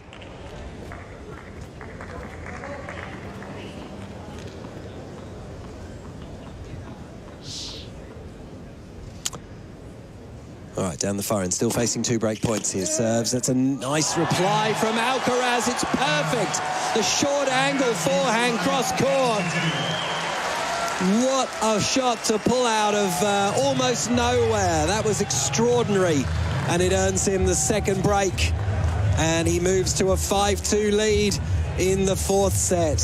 He has turned this match on its head in the last half hour. That's incredible. That was an amazing return. I mean, I wasn't even sure he was going to get his racket on that return. Berrettini hit such an angle, but with how quick he is, that was amazing angle. You know, it looked like Alcaraz was going to come back into it, and he broke back in the second set and took it to a tie break. You kind of felt, okay, here we go. But then Berrettini played such a terrific tie break. You think, oh, okay, all right, okay. So that's probably That's what it. I said. Yeah. I felt like that tie break was so important for Alcaraz, but he did look a bit flat at the start of the third, but then he began to find his mojo again, and that has been there for about the last half an hour, 40 minutes, and as we click on 6 o'clock, he is on the cusp of leveling this match. I mean, that's what's amazing is it can take 1 point to like feel good and get that adrenaline and get that energy for you just to be able to turn that around. It actually happened in the Keys match that I was doing. There was I mean, Keys was down a set in 2-love, and there was one point that she played where she was able to execute a drop shot, and it completely turned the match around. All of a sudden, she felt super confident and won the second, and then obviously won the tiebreak in the third set. But I feel like that's happened here. I mean, after that second set, I mean, in the middle of that third, Alcaraz just connected with a couple shots, and then from that moment on has just gained that momentum. So here he is serving for the fourth set. Carlos Alcaraz serves out wide. Berrettini just gets a racket on it, but that's all. If you're not familiar with Carlos Alcaraz, this is not unfamiliar territory for him at a major. A few months ago at the US Open, he did make the quarterfinals and possibly could have gone further, but had to retire from that match with an injury. Matches. Yeah, I was there. I was watching him at the US Open. I mean, he played so much tennis. He beat Tsitsipas there. That was a huge win. That was exciting on Arthur Ashe Stadium. So, you know, not an area, even though maybe a few people in Melbourne are not that familiar with him, but he won't be unfamiliar with this stage of a major. And the 1-2 punch there into the opposite corner. It looks to me like this set is done right here, 5-2. Berrettini looks like he's ready to focus on the fifth. He's moving very just slowly at the moment. That was the wrong word. Yeah, I agree. Just slowly. Maybe there'll be a bathroom break and a change of momentum or something in this match shortly. But at the moment, it seems to be all Carlos Alcaraz, which is not what Matteo wants. 30-love, 5-2 in the fourth here. Alcaraz serves a double fault. 30-15.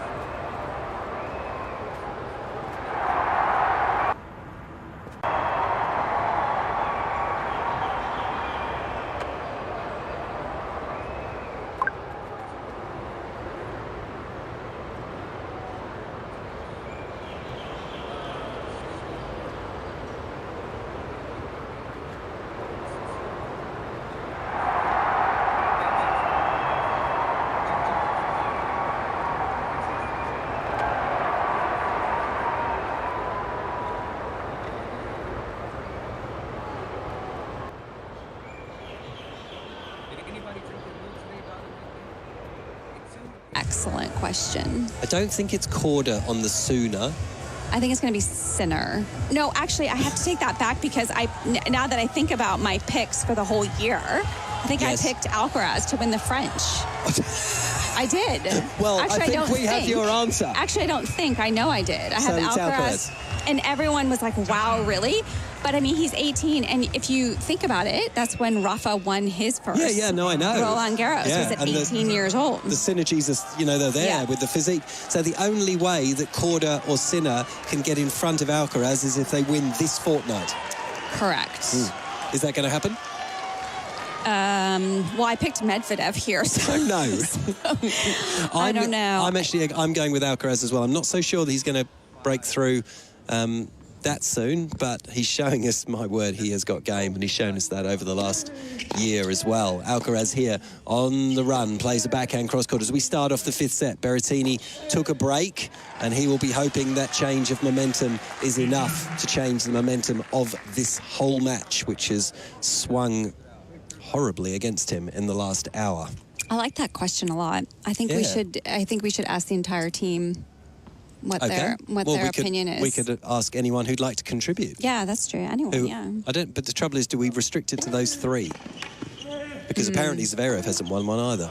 Well, I think the question was about the super younger. Super younger. But how do you... So is there a cut-off point to enter the super younger? I don't know. Yeah, right. Forehand into the net there from Berrettini. Tsitsipas, of course. Still waiting for his first. I mean, they're still all young, right? But some younger than others. Berrettini serves onto the backhand of Alcaraz, who just drops this over the net. Approaching the net is Berrettini. His first approach was actually quite good, but the second volley, the backhand, found the net in almost every shot that Alcaraz wins at the moment. We're getting the big fist pump and the point at his player box. He's got the adrenaline going. It was a pretty good approach. I mean, I think he got a lot on that slice, but didn't quite get it off the court enough. I mean, Alcaraz was just standing there waiting for that pass. Serves here, Berrettini. Beautifully serving down the middle as well. Alcaraz just getting a racket onto it. No more. 30-all. Every game is important in the fifth set, but it's so important for Berrettini to stop the rot here, set the tone. Can he do so? 30-all.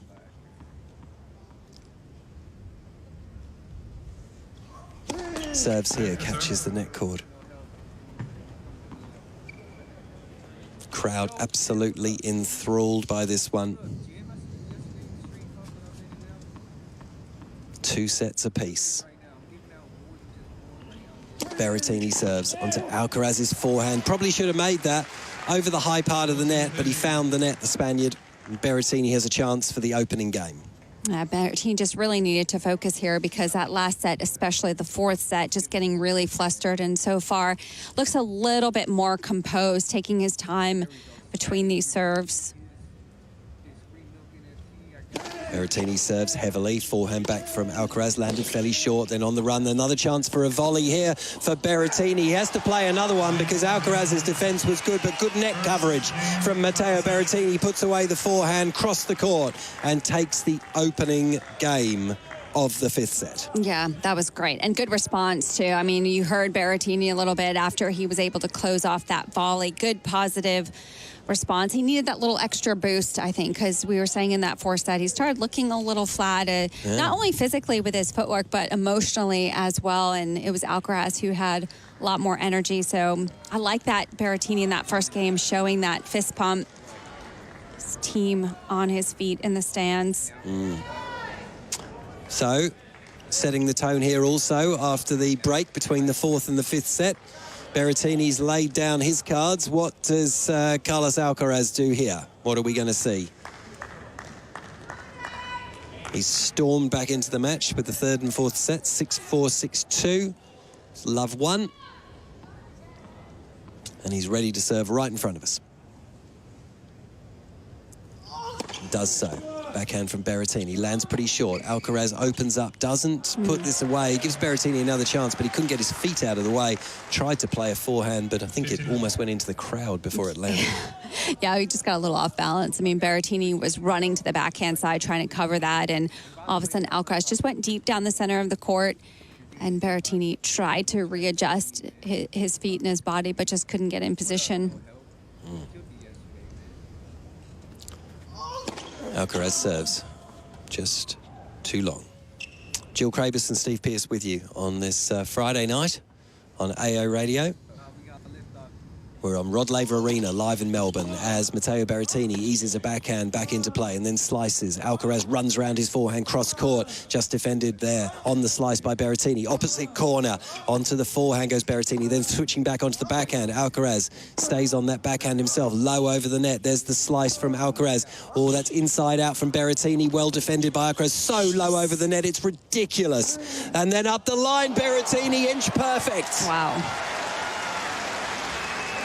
That was incredible. I mean, that was such a good point. I mean, I think in the middle of the point, I couldn't believe you explained it perfectly how low those slices were going over the net and how much heat was on them as well. And you gotta think that Alcaraz is in a good position when he's consistently going to the Berrettini backhand. But Berrettini, that last backhand was just perfect, right in the corner. And the first display of emotion from Matteo Berrettini for a while. 15-all. Serves. Alcaraz catches the tape, flies long.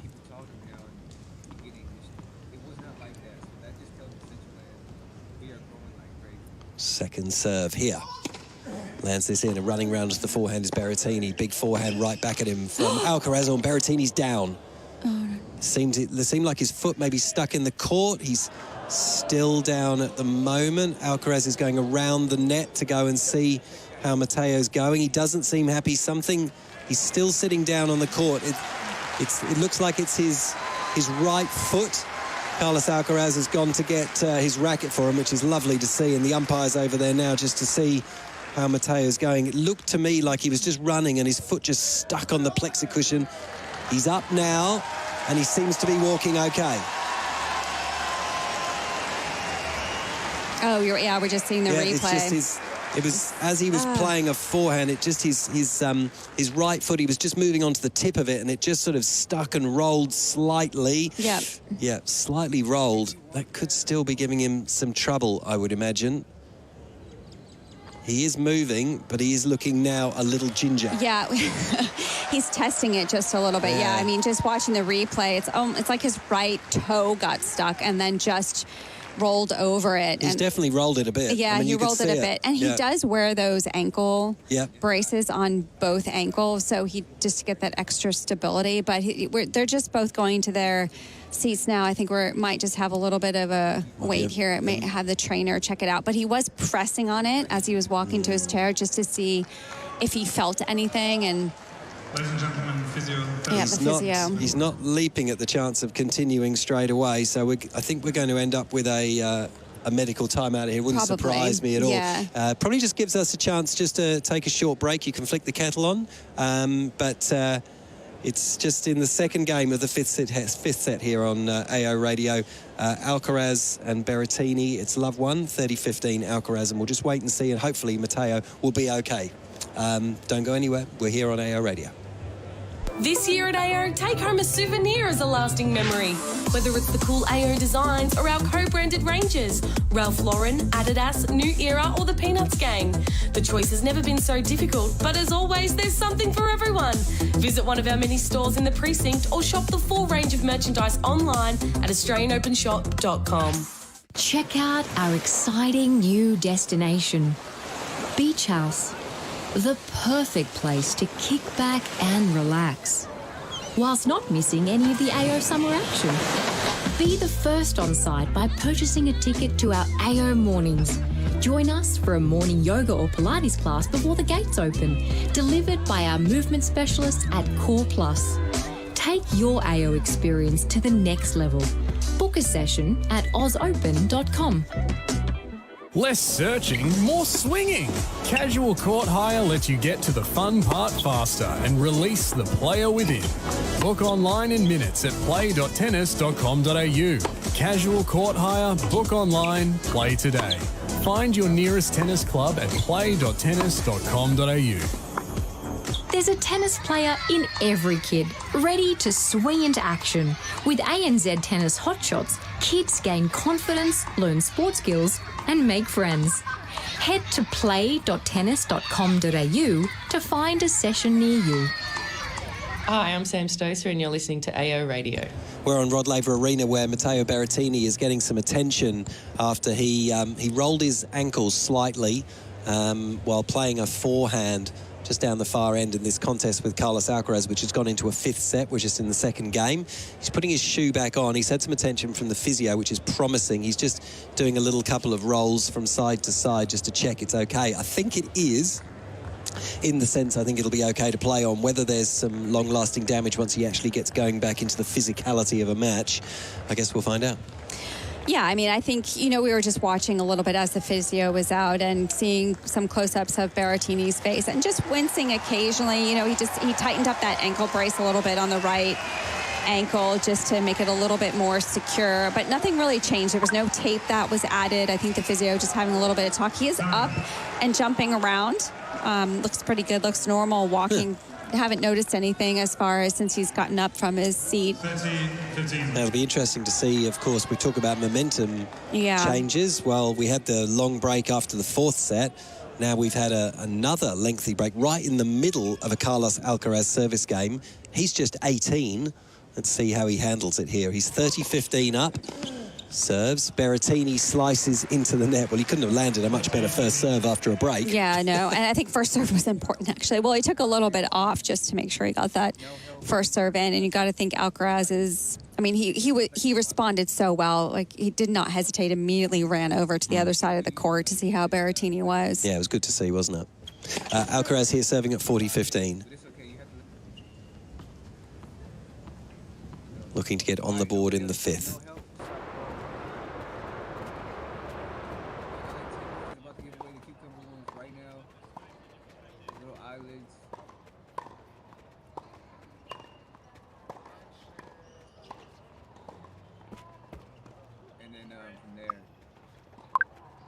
Yo, what up, dog? Talk to me.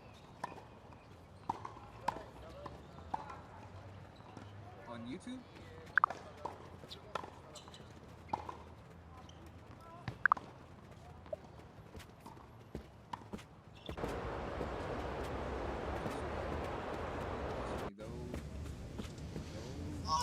He serves onto the backhand this time of Berrettini. Picked up on the half volley by Alcaraz. The drop shot from Berrettini's pretty good. Alcaraz clips the tape with he clipped the tape with his approach, and Berrettini slammed it back, and he actually ended up hitting it straight at Alcaraz and apologized immediately. It was more of a quick reaction from Berrettini after the backhand from Alcaraz clipped the tape. Went straight back at the Spaniard, who got out of the way sharpish and managed to get his racket in the way, and was a bit unlucky in a way that the ball cannoned off to the right rather than into the left into the open court. Wow, it's all happening here right at the moment on Rod Laver Arena. I love the sportsmanship, though. I mean, Berrettini apologizes right away, and Alcaraz holds his hand up like, no problem, it's part of the game. It's just part of the game, man. 40-30, game point still for Alcaraz. Big inside-out forehand, well defended by Berrettini. There's the drop shot from Alcaraz. Wow. He could not have played that any better. Just put it on the forehand and scooped it across cross-court, and gives himself his own little G up here. 1 game all in the final set. So,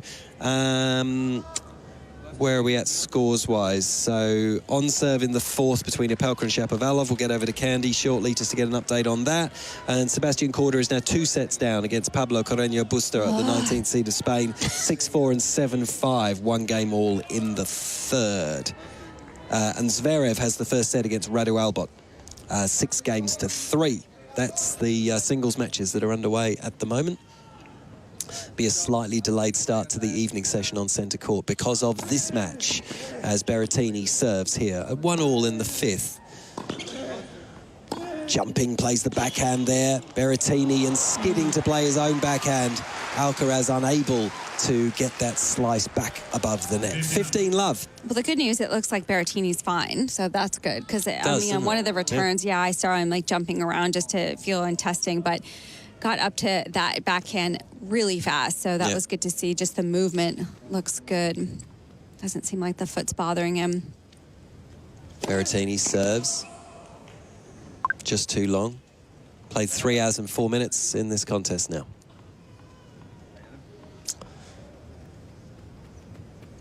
Berrettini sets himself, serves to Alcaraz, who pushes this long. It was an awkward ball, kicked up high, tried the backhand, high backhand, didn't work. Yeah, big kick serve. Alcaraz trying to get over there and actually had catch that ball behind him just because of how much kick there was on that. Just came off the court so fast and above his shoulders.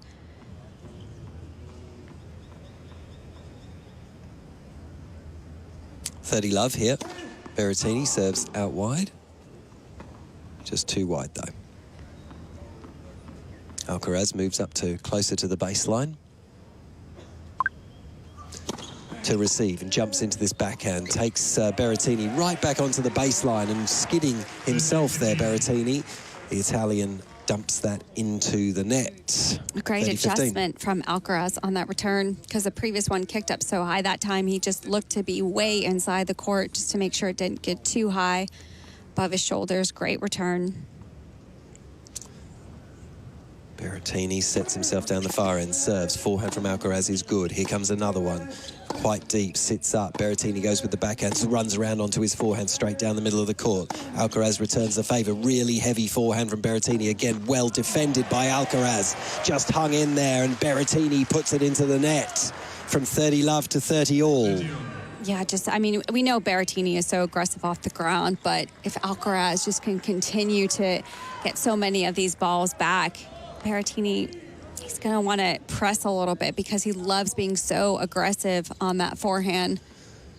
So half a chance here for Carlos Alcaraz. As Berrettini serves out wide, but serves really well. That's skipped off the sideline of the service box.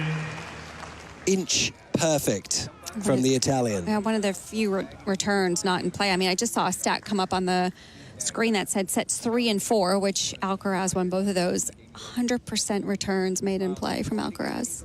100%. You can't do much better than that. Jeez. That's very impressive He's an impressive young man. Yeah. Impressive young tennis player and young man, as we've seen with his response to Matteo's injury as well. Which doesn't seem to be too bad, by the way. Jumping into this is Alcaraz there. Runs around onto his forehand, goes back to the Berrettini backhand. He's staying on that backhand, and Berrettini obligingly puts the backhand into the net.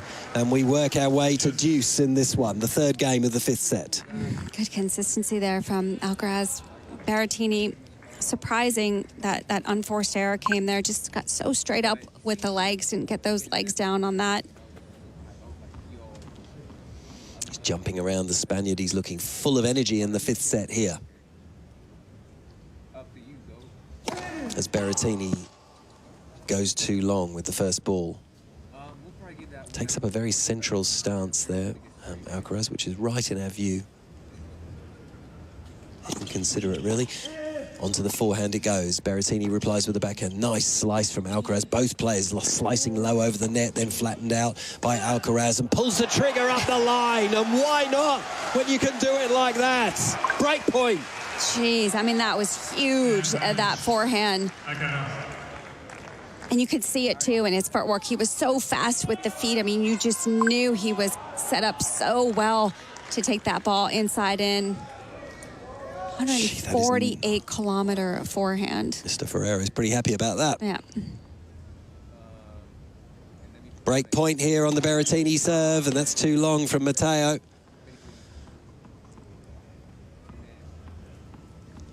Carlos Alcaraz here, sensing the chance to get ahead in the fifth. Berrettini serves, jumping into the backhand. Alcaraz runs round onto his forehand, hits it straight back at Berrettini, who runs round his own forehand, then back onto the Berrettini backhand, slice low over the net. Big attacking forehands from Alcaraz, but then the Spaniard dumps a forehand into the net. Shows no emotion and strides to the deuce court to receive. That was an incredible get from Berrettini, because it was almost the same forehand from Alcaraz, taking that one inside in good depth. I mean, almost for a moment I thought it might have gone long, and that's how deep it was, and that's how well struck it was. But Berrettini defended so well. Jill Krabus and Steve Pearce with you on AO Radio. One game all in the fifth at deuce on the Berrettini serve. Serves just too long. Isn't much in that.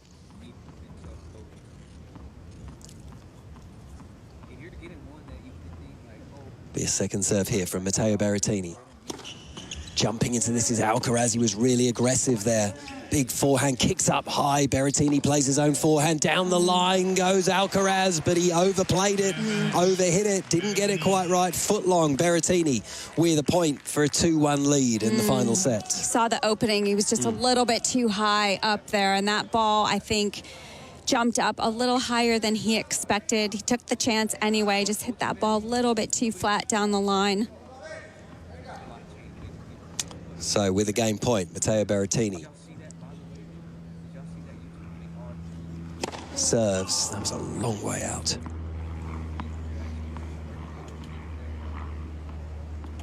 As a plane buzzes overhead, not something we had to deal with much last year, but this year they're back. Here comes Berrettini again, jumping into this is Alcaraz on the backhand, and the backhand from Berrettini slumps into the net, just caught the tape, trying to change direction and go up the line, back to deuce. Now you would be tuning in hearing Kate and the Twilight Show coming on fairly shortly. We're going to stay with this on centre court right here at the Australian Open in the fifth set between Carlos Alcaraz and Matteo Berrettini, and the Twilight Show with Kate will follow at the conclusion of this match in the gap between this and the first of the evening matches between Camila Giorgi and Ashley Barty. On the run here, Alcaraz makes the backhand, and then on the run he goes into the opposite corner with the forehand and just missed it into the sidelines. There wasn't much in that, but he did just miss. I feel like Alcaraz looked surprised that he missed that shot. Just took a moment and put his hands on his hips and his head down, because he knew he had it. That's the forehand that he wanted, because the open court was there for him on the cross court. Another chance for a 2-1 lead here for Berrettini on serve. Serves down the middle. Alcaraz this time can't keep it in the court. And a big roar of approval from Matteo Berrettini. He knows he is in a real fight here for his Australian Open future, but he's hanging in. And it's on serve. Alcaraz to serve next, 1-2 in the 5th. That was an important game because that was a really tight game. You felt like Alcaraz had some chances to really push and get that early break, but Berrettini did a good job, served really well and moved well on the baseline. Again, it's good to see that that foot is okay, doesn't seem to be a problem, so it's going to be a huge battle here in the 5th. Sure you can is. see how I'm excited. Okay, some messages. Jonathan, love the commentary as always. Found AO Radio 3 years back, and it's a wonderful start to the year. It reminds me that the Masters always feels like the real start of spring. Do you watch the Masters? I do, usually, yes. It's because usually around Easter weekend. But it wouldn't be spring for you, right? Is that spring in the old-fashioned way when I grew up in England, but here, no, it's autumn. It's, oh, well. Autumn. It's autumn.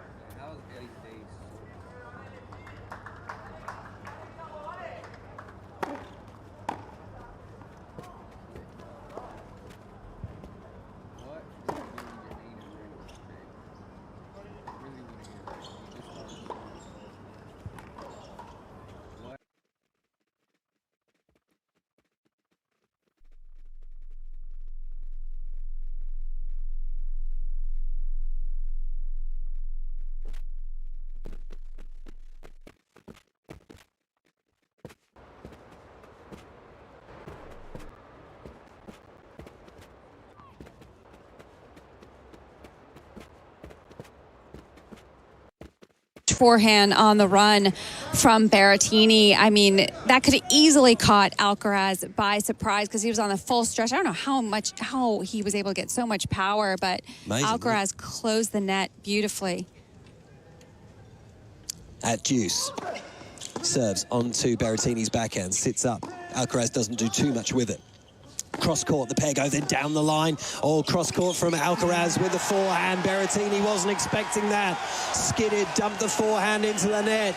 Vamos, vamos, and double vamos for Alcaraz. And he has a game point here for 2-all. It's just incredible court coverage there from Alcaraz. I mean, Berrettini hit huge forehand down the line, but Alcaraz loves being able to hit that angle forehand on the run cross court and just put Berrettini from offense to defense so quickly. He's being very vocal this afternoon, Carlos Alcaraz, as he serves here to Berrettini, trying to close out this 4th game.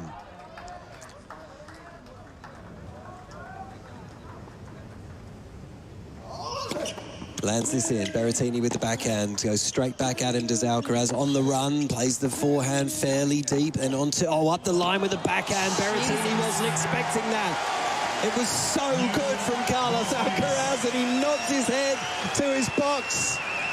He's saying, you see me do it in training, well, I'm doing it right here. That's really clutch tennis. 2 games all. That is just such good tennis from both players. I mean, the pace and the movement, it's just unbelievable how quick they are around the court. I mean, we know about Alcaraz's forehand and how much power he can bring to that, but that backhand down the line, so well struck, leaned into it so nicely. Wasn't much wrong with that, was there? No. That was really good. Just want to keep seeing the replay over and over again. He has got some enormous self-belief right now. Berrettini, shoulders a little slumped, but still bouncing, moving around. 2 games all, on serve in the 5th. Which way does this twist or turn next? Berrettini serves. Alcaraz does well to get a racket on it, but can't quite get it over the net.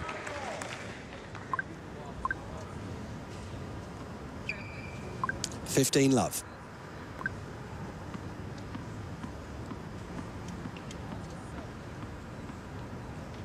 Ready to serve now, the Italian, and does so into the net.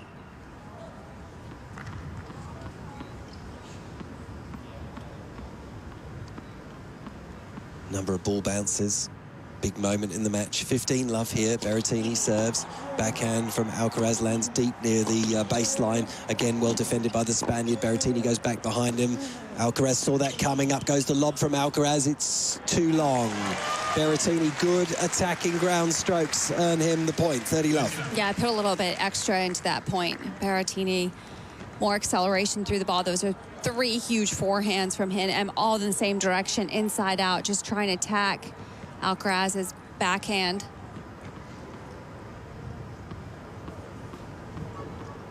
.30 love. Berrettini serves at the body of Alcaraz, who can't control the backhand, and it floats just long. 40 love's exactly what Matteo Berrettini needed. Yeah, good game so far from Berrettini. Strong. 3 quick points. Well, it's so important that he just doesn't let the energy of the whole match flow all one way. He's got to make sure that he does what he needs to do and do it well. Not fight for these service games. Berrettini serves, trying to close this out with an ace out wide, just missing.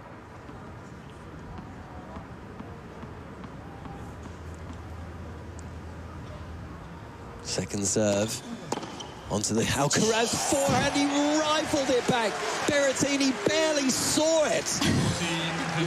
Did you just hear the sound? I was just listening to the sound. It was, I mean, the serve, first of all, was huge, but how fast it came back. He took the, I mean, he was 2-3 feet inside the baseline taking that huge serve. That was unbelievable. Eye-watering. Unbelievable. Such pace and power generated there. 40-15.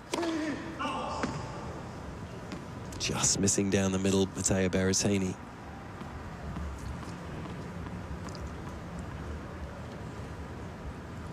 Ready with the second ball now, serves.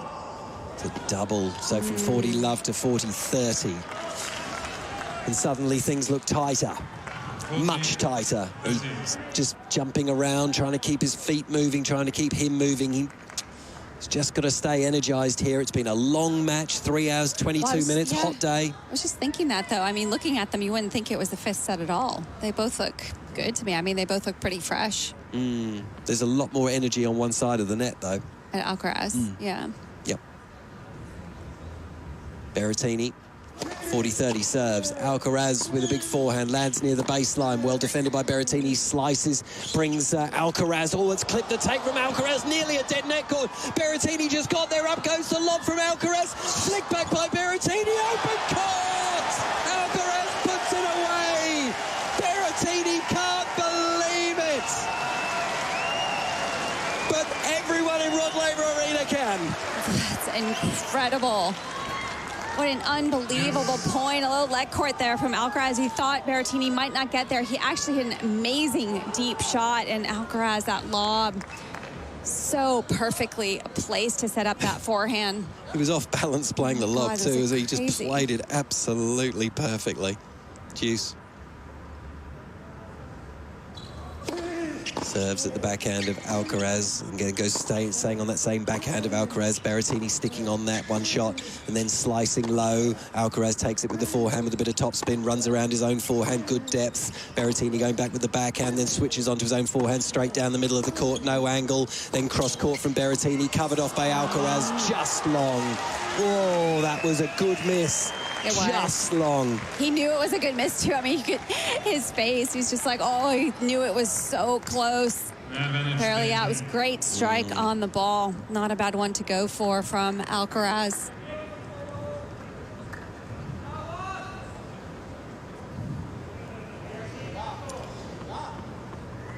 So Berrettini with a chance to close out this 5th game.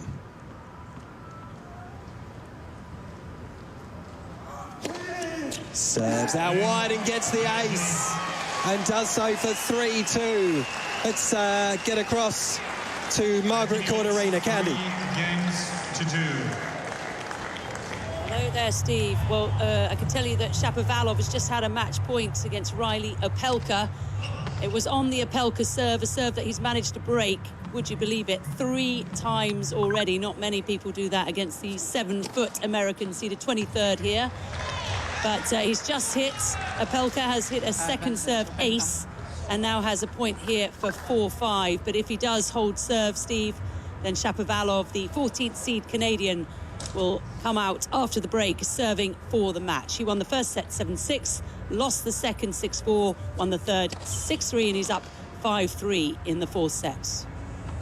Thanks, Candy. Candy Reid at Margaret Court Arena, and we will do best endeavours to bring you the match point if that does eventuate, or the closure of that match if it does eventuate shortly, with Shapovalov, as Candy says, serving for the match at 5-4 against Opelka on Margaret Court.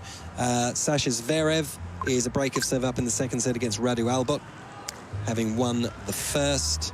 And on serve between Korda and Carreño Busta, with the Spaniard 2 sets to love up.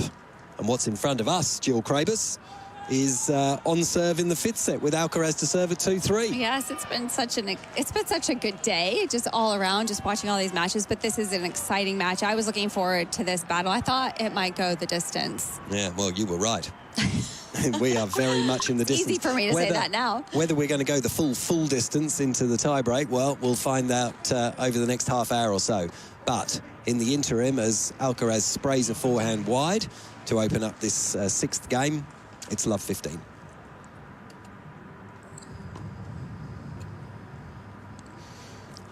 Still love to take your messages and your thoughts. Do keep them coming through. aoradio@tennis.com.au as we move well into the evening here, 6:45, as we're finishing this one off on centre court for you, as Alcaraz serves an ace down the middle. The Twilight Show will follow the conclusion of this match. There'll be I can't remember what the minimum break is between finishing here and the night session starting, but it's at least half an hour, I think, before Barty and Georgie will be on for their contest on Rod Laver, and that's, of course, followed by Hashanov and Nadal, another Spaniard who's quite handy.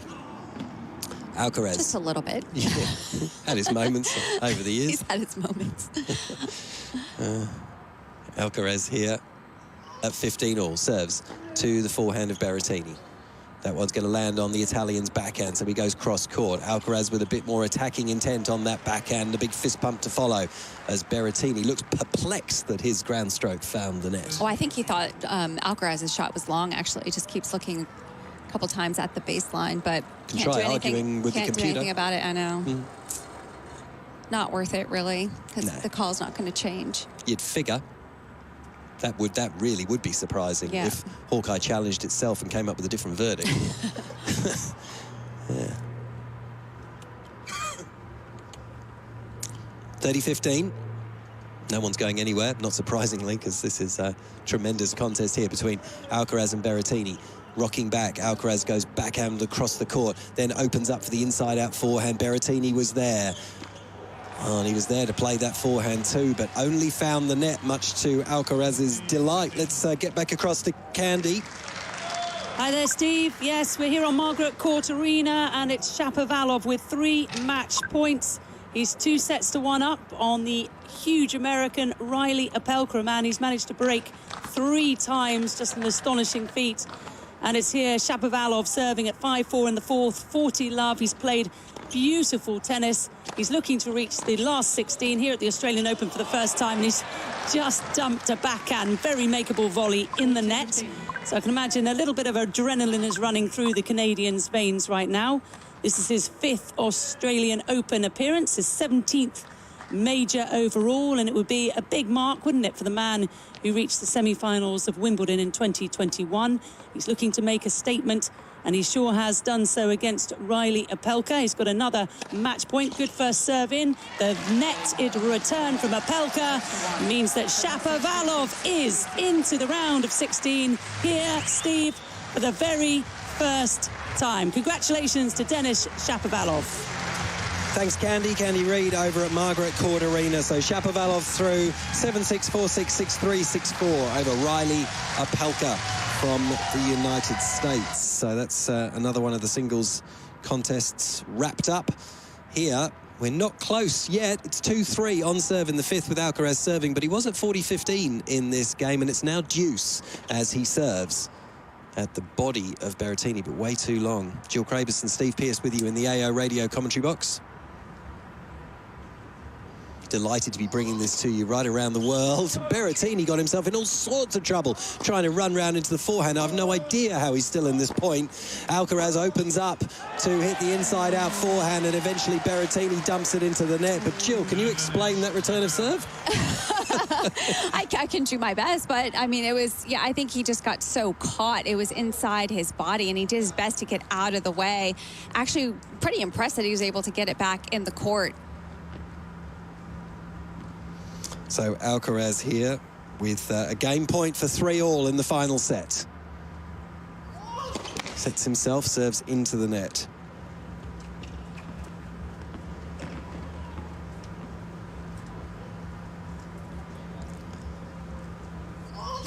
Serves now onto the backhand of Berrettini, and Alcaraz just pushing too hard, and out it goes, and we return to deuce. And Jill, I think you're exiting stage left. I'm sorry I have to leave you. I wish I could stay, but I got to run. But you have a better replacement coming, Jenny. Yes. So. Oh, right. Better indeed. I will see you later. Equally as magnificent. Thanks, Jill. Jill Krabus is jumping out of the box, and Jenny Drummond's going to come in for the remainder of this one as we tick just past 6:45 local time, as Carlos Alcaraz goes with the good heavy serve, and Matteo Berrettini unable to handle that, puts a forehand into the net, and Alcaraz again has a chance to close out this game for 3-all in the final set.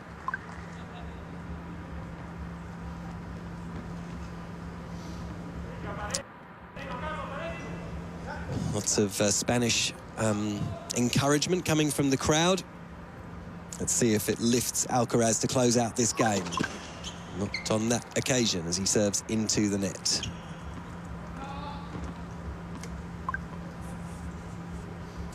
Second serve here from Alcaraz. Onto the backhand of Berrettini, back cross court, the same from Alcaraz. Nicely sliced by Berrettini, low. Clips the tape from Alcaraz, comes back on his side. And the longer this game goes on, the more pivotal it becomes in this fifth set decider. For the third time, it's deuce.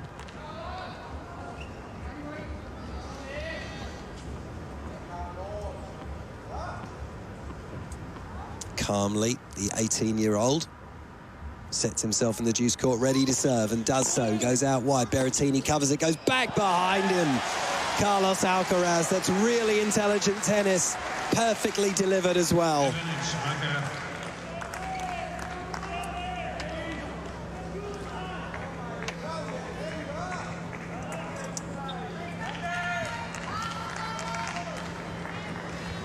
All right. Once again, the opportunity to close this out for Alcaraz. Serves.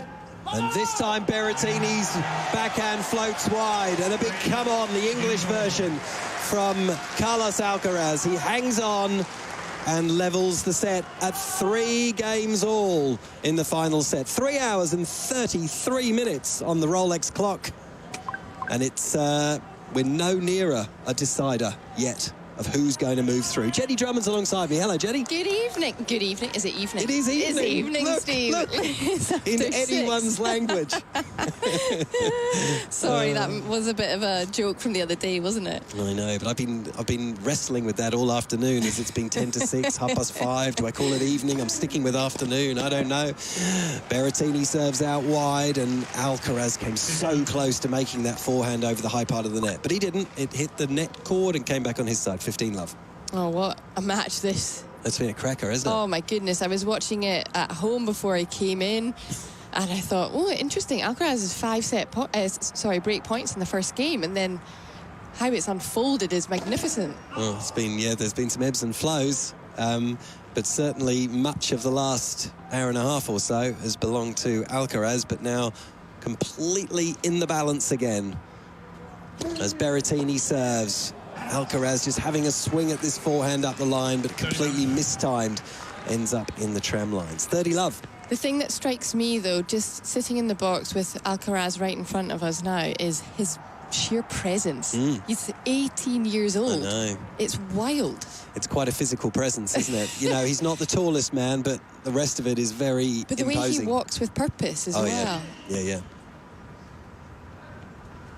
he's got some confidence and some belief. But we've seen the great sportsman side of it as well. When Berrettini went over and seemed his hurt, Alcaraz was one of the first over there. Well, he was the first over there. Backhand from Alcaraz up the line, and Berrettini again still just going through one of those more sluggish-looking moments, putting his backhand into the net, 30-15. Yeah, his slice is one of his best shots in his game. He's probably got one of the best slices on the male tour, but that one looked a little bit tired, and I'm not surprised. It's been a pretty physical battle the last, 3.5 hours or so. Oh, yeah. Down the far end, Berrettini serves the forehand from Alcaraz. It wasn't a mile away going up the line, but it would just caught the tape. It's a game of inches. There's lots of fist pumps all over the place when the other player just doesn't quite make a shot. There's very little in this. 40-15.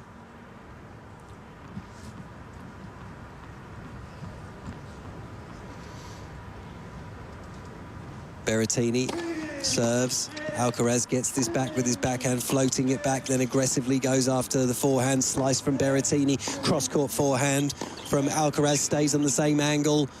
Berrettini tries to slice and float up the line, but he floated it too long. 40-30. 40-30.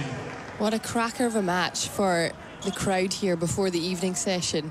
If they came in a few hours ago, the sun's kind of dipped behind, well, certainly one side of the stadium is in shade. It must be so pleasant to sit there in the kind of, mid-20s right now, watching these two athletes absolutely go at it here on Rod Laver Arena. They've got very good tickets, whoever's inside Rod Laver right now. Absolutely. It's been a good day too, as Berrettini serves. Backhand from Alcaraz, running around his forehand. Berrettini unleashes. Alcaraz does brilliantly to stay in the point, not once but twice, and nearly 3 times. But Berrettini's final volley does earn him the point, but Alcaraz showing incredible defensive skills. But the Italian holds and leads by 4-3 on serve in the 5th. How on earth Alcaraz got to some of those balls? I mean, you thought Berrettini had that point done and dusted on about 3 different shots, but the sheer athleticism is just remarkable.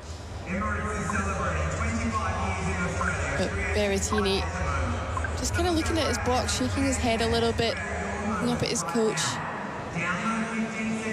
They're all up on their feet, trying to, I think, impose their energy on him because he might be lacking a little bit right now.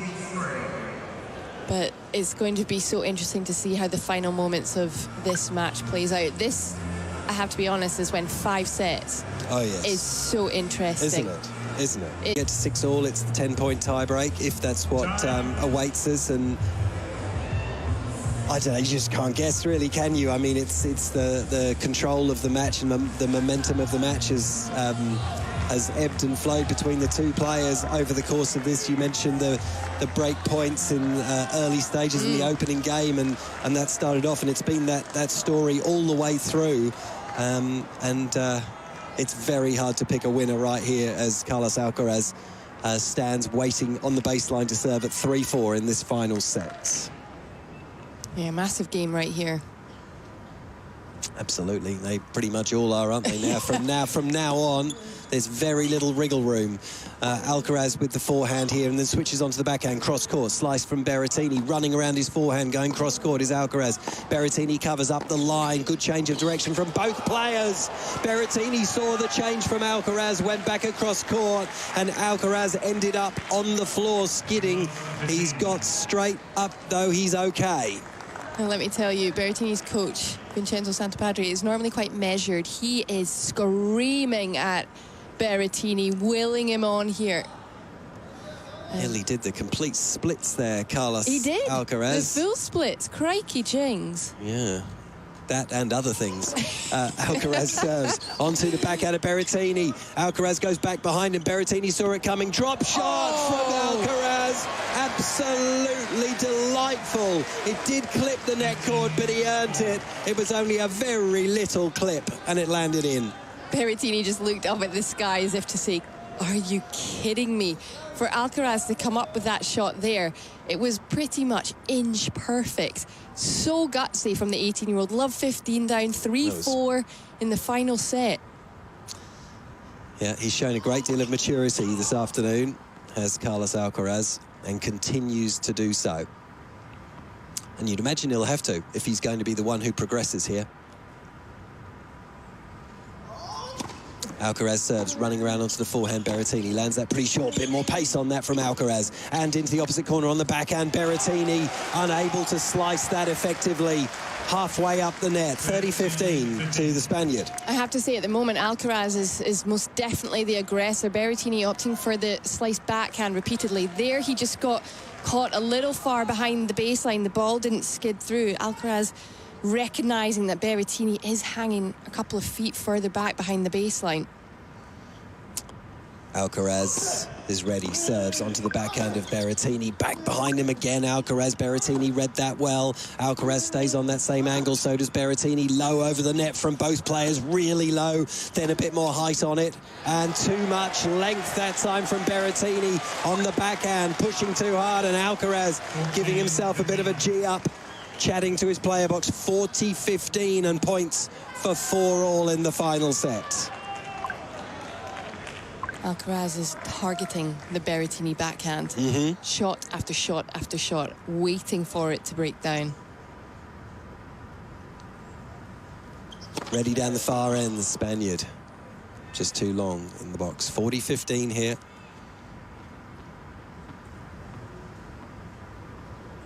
Couple of ball bounces, now he's ready in that sleeveless top, singlet. Onto the backhand of Berrettini, he's staying there. Berrettini happy with that, looping the backhands. Onto the backhand himself, Alcaraz switching onto the forehand, Berrettini. Here comes another forehand into the opposite corner, too long from Berrettini. Big roar from Alcaraz, 4 games all in the final set. Let's quickly jump over to John Cain Arena. Candy's got an eye on Zverev and Albot. Yes, hello, Steve. Zverev has just wrapped up the second set against Radu Albot from Moldova. It's Zverev, the third-seeded German, taking the first set 6-3, the second set 6-4. The Moldovan, who came through qualifying here, has made a good account of himself. But it's Zverev, who won, of course, the World Tour Finals last year, looking awfully good. He's 1 set away now from getting through to the next round and making it for a 4th straight year. Back to you. Thanks, Candy, to a rocking atmosphere on Rod Laver Arena. 4 games all here as Berrettini ready to serve right in front of us to Alcaraz down the far end, who meets this on the forehand. Too long, it's going to thump into the AO radio commentary box window. Yeah, great serve there from Berrettini. Like the out-wide choice there to the Alcaraz forehand. The backhand is an absolute ripper of a shot belonging to the Spaniard. So Berrettini just trying to show a little bit of variation.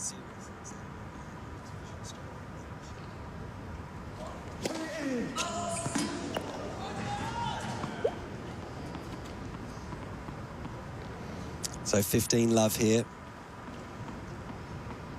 4 games all, Berrettini ready. Serves onto the forehand of Alcaraz. Nice slice up the line. Alcaraz did really well to get there. Run round onto the forehand. Berrettini then stays on the backhand, goes with the slice cross court. Alcaraz is there with his own forehand in response. Then backhand low over the net from Alcaraz. Gets the mistake. He wants it. For 15 all. I just feel that whenever we're getting into a rally now, Alcaraz has the advantage and Berrettini is kind of hanging on for dear life, just trying not to make a mistake. Alcaraz is the one dictating the direction of the ball. Oh, yeah. Welcoming listeners on ESPN's SiriusXM network and on Vision Australia network. Lovely having your company. We're on Rod Laver Arena. We're in the middle of a really terrific, titanic contest in the 5th set as Berrettini unleashes on a forehand for the winner there for 30-15. He's playing, Berrettini is playing Carlos Alcaraz, and we're into a 5th set. 4 games all, and 30-15 to the 7th-seeded Italian. We've played 3 3/4 hours, and it's been a wonderful contest. Jenny Drummond and Steve Pearce with you. Fantastic. And Berrettini right in front of us, ready to serve again at 30-15. Serves onto the forehand of Alcaraz. That's too long. And Berrettini has points for a 5-4 lead. And once you get a 5 up there, it gets to be very, very interesting from here on in. He gets nervy. It's going to end badly for someone. Well, that's what Berrettini needs to do in his service games. Big first serves, wait for the return error or 1-2 punch. Serving here, Berrettini. Out wide, too long.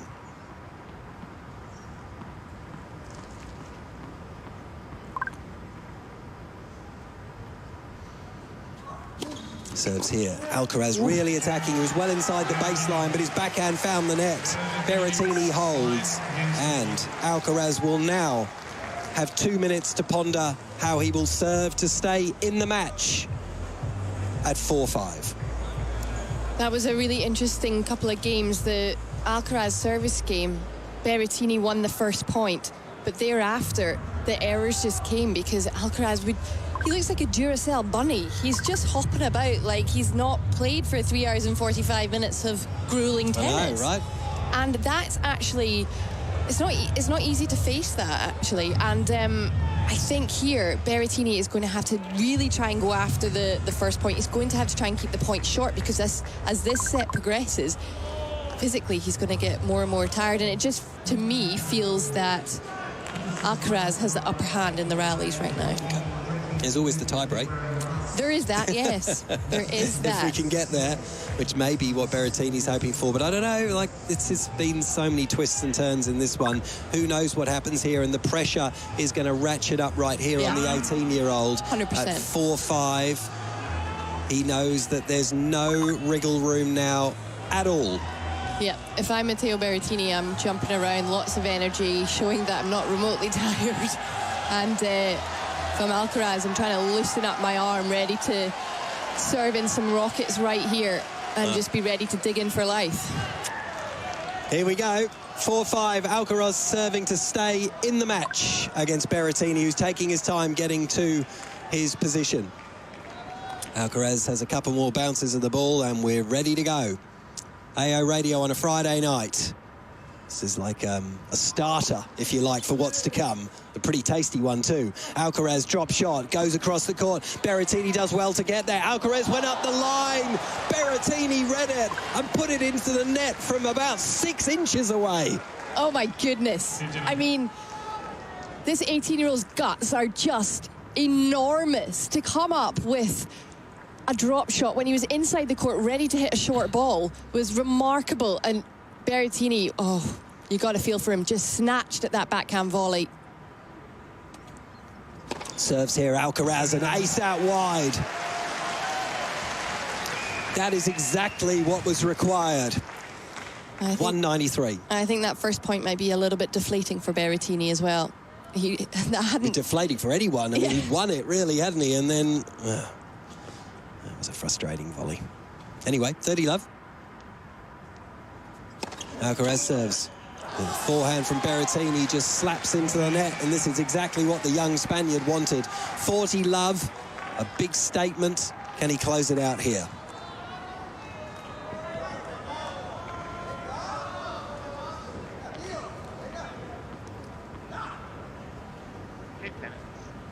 Alcaraz sets himself and serves just into the net, just catches the net cord, falls back on his side. He's got a degree of comfort, if you can have that, deep in the 5th set. Serves here, Berrettini goes with the backhand. Centrally was Alcaraz. Now he goes forehand to the forehand of Berrettini. You push too hard, push that too long. Big fist bump from Carlos Alcaraz. That was clutch stuff, and he levels it up at 5 games all in the final set. That was surprisingly a very routine service game for the stage at which we're at in this It match. was, wasn't it? The first point was huge, and I think that just threw Berrettini's head a little bit. Credit to Alcaraz, he played an extraordinarily great game. And then all of a sudden now, after Berrettini working so hard to win his previous service game, the pressure's straight back on him. That's how we like it. When we're watching. Not so much when you're playing, maybe. I feel nervous. Yeah, it's good, isn't it? 5 games all in the 5th. Alcaraz manages to get onto the first of those opportunities, but just pushing too long when he was forced into the other side by Berrettini. It was a good serve, kicked up high, and Berrettini put Berrettini in control of the rally. 15 love. Yeah, it was interesting that serve. Berrettini went out wide on the juice court, but did, as you say, Steve, put the kicker on it. So Alcaraz, I'm sure, was expecting a bit of a slider out wide, but it bounced very high up in the court. Italian serves. Alcaraz with the forehand response. There's another one, keeping Berrettini quite deep, who slices. Alcaraz runs around his forehand, going cross court. Berrettini's there to cover that. Alcaraz went back behind him, but it was just out. That was a real chance for Alcaraz. Yeah, it was. He went for the line, and he just missed it. And that's been his approach, pretty much. My word, that's a quadruple zoomer right there. That's so close. But it was out, and called out immediately by the umpire too. 30 love, so Berrettini feeling a bit more comfortable about proceedings as he looks to open up a 6-5 lead. He serves out wide, and that one has just leapt off the racket of Alcaraz. He couldn't control it. The forehand going across the court into the tram lines. 40 love, points for 6-5. How are you feeling if you're in either the Alcaraz or Berrettini team right now? I don't know. I think it's right in the balance, isn't it? I mean, you're feeling but it's not one of it's hard to get a read on if there is a favourite as we head towards the tiebreak, and that's we're one game away from the tiebreak. Berrettini serving really well there, solidly out wide. Alcaraz can only put it into the net, and there's only one more piece in the puzzle left before we have the final set tiebreak, and that is Carlos Alcaraz to serve at 5-6. So we're going to have the Twilight Show after this with Kate, and then we'll be along with a delayed evening session. So it could be a late evening here on AO Radio. Rafael Nadal and Karan Khachanov is the second match on Rod Laver Arena. Yeah, I mean, that could go late, but equally, I think Rafa may have his blinkers on when it comes to that, especially if it's a little bit delayed going on this evening. He's been in pretty impressive form so far. He is hungry for his 21st Grand Slam, that's for sure. Khachanov is a wonderful player, but personally, I think that Rafa just has too many weapons for Khachanov to deal with, especially on these courts that Rafa, obviously clay is Rafa's favourite surface, but here in Melbourne, Rafa just knows his way around Rod Laver Arena like the back of his hand. He does, and there's another Spaniard who's beginning to get familiar with the court as we've watched him this afternoon. And I'm sure he'll have an eye on it right now. Yeah. Wherever he is, he'll be watching. Well, and he'll be cheering him on, I'm sure. Nothing against Matteo, but he's going to go for his countryman. Of course he is. Carlos Alcaraz, who's just 18 years old, and Rafa can remember that, of course, as well. The 31st seed from Spain. Has to hold serve here. He's serving to stay in the match and force a tiebreaker in the final set to decide this one against Matteo Berrettini. Alcaraz ready to serve, does so onto the forehand racket of Berrettini, who sticks with the forehand, going back cross court. Alcaraz is there to cover. Back behind him, Berrettini with superb quality. Near the service box line, Alcaraz had no chance. Whoa, that was huge. That was a huge risk, and it paid off massively for Berrettini. An incredible angle, 141 kilometres, angled forehand. Love 15. Alcaraz serves. Berrettini with the backhand response. Back into the same corner, really aggressively from Alcaraz. Wow, he doesn't blink much. He really doesn't. He's going for his shots. He's not backing off in the slightest. 15 all. No, it's almost like it doesn't matter what the score is. He is playing his game, and no one is going to tell him otherwise. That was what is so thoroughly entertaining right now. The standard of tennis coming from this 18-year-old's racket is just phenomenal. It really is. He's played outstandingly, as has Berrettini today. Big forehand there from Alcaraz. The slice from Berrettini did not get that right. 30-15. Into a tiebreak in the third set between Korda and Carreño Busta, the first two sets to the Spaniard. Keep you across that scoreline and all the others as we move through the evening here. 7:10. Close to a finish in this one now, one way or the other. Alcaraz serves to the backhand of Berrettini. Opposite corner. He unleashed on that, but it was too long, Alcaraz. Not by too much, but it was too long in 30 all. The open court was there for Alcaraz. Maybe the first sign of a little bit of nerves from him, just Maybe. pushing that ever so slightly long. What a huge point coming up right now. He's probably just looking for the baseline, right?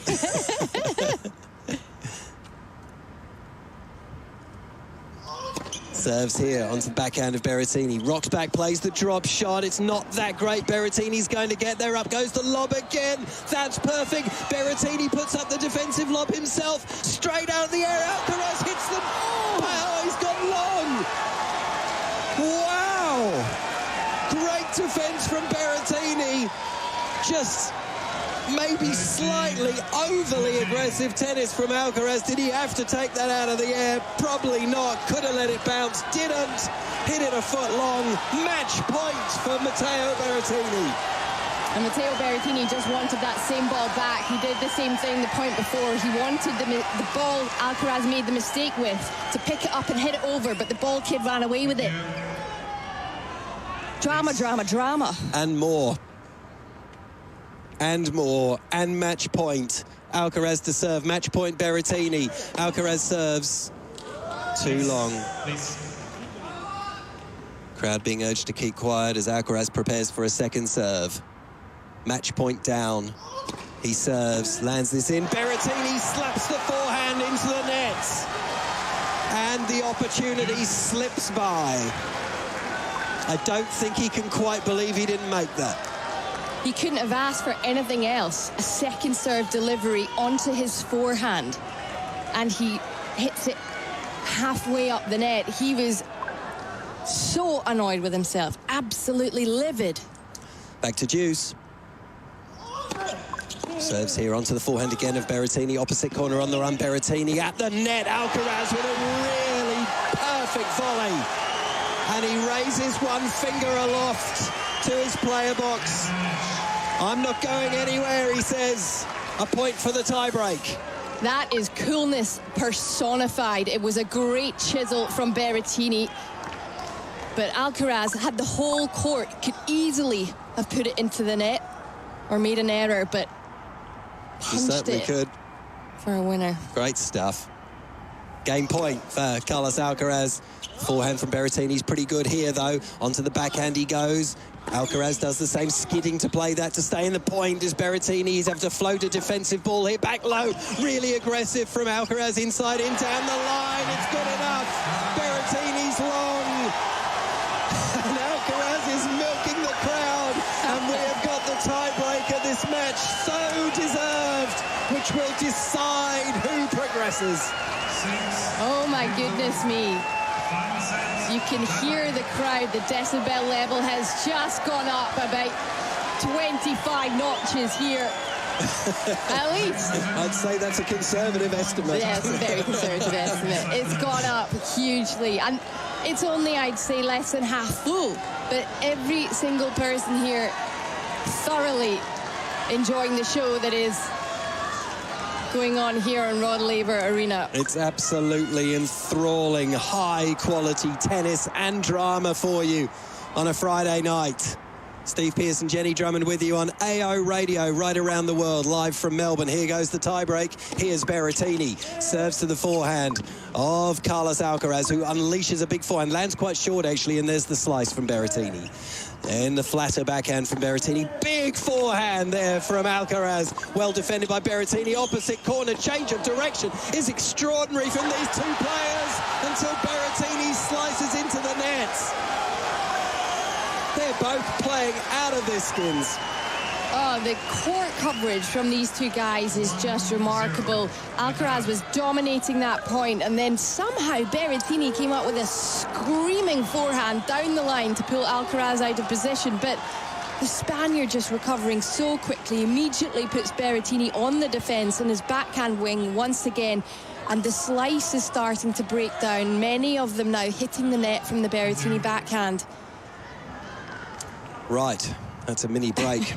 1-love, Alcaraz in the match tie, in the final set tiebreaker. But that's a backhand into the net from Alcaraz. And it's 1 point each. Now, we should remind you it's a first to 10 point tiebreak in the final set. So don't get too excited if someone gets to 7. That's the message for everyone. Us included. Yes, us included. All those, yeah. Okay, here Alcaraz serves out wide. Berrettini unable to put that forehand back inside the court. So 2-1. We're on serve here with Berrettini to serve. A couple of massive points coming up here for Berrettini. I wonder whether or not he's casting his mind back to that match point he had on the Alcaraz serve. Granted, it was on the Alcaraz serve, but he did get a second serve delivery He had a look. onto his forehand, his favourite shot, and he netted it. I can only hope, if you're a Berrettini fan, that he is not thinking about that right now. Yeah. Yeah. We can only But I've hope. got to play devil's advocate, right? Yeah, I know you do. Of course you do. It's one of the many roles you have to play, Jenny. 1-2 in the breakup. Berrettini serves the back. Oh, that's good serving. Great serving from the Italian. Alcaraz got a racket to it, but that was about all she wrote. 2-all. It's deep in the tiebreak between Carreño Busta and Korda in the third set there. 5-6 with Carreño Busta serving. Anisimova and Osaka are out on court for their night match. We're still going with the afternoon session on Laver. 2 points all. Berrettini serves, misses down the middle.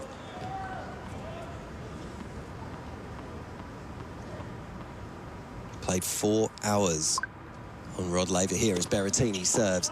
Backhand there from Alcaraz. Wasn't too much on that, though. Not too much on this either. So Berrettini opens up with a big forehand, well defended by the Spaniard. On the run, he makes that forehand, sits up in the middle of the court, though. Berrettini unleashes and moves to the net. Really good aggressive tennis from Matteo Berrettini. Puts away the forehand volley.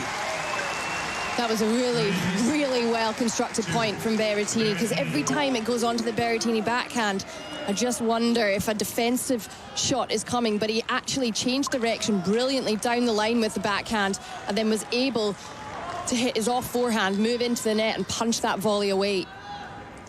That was a great point from the 7th seed.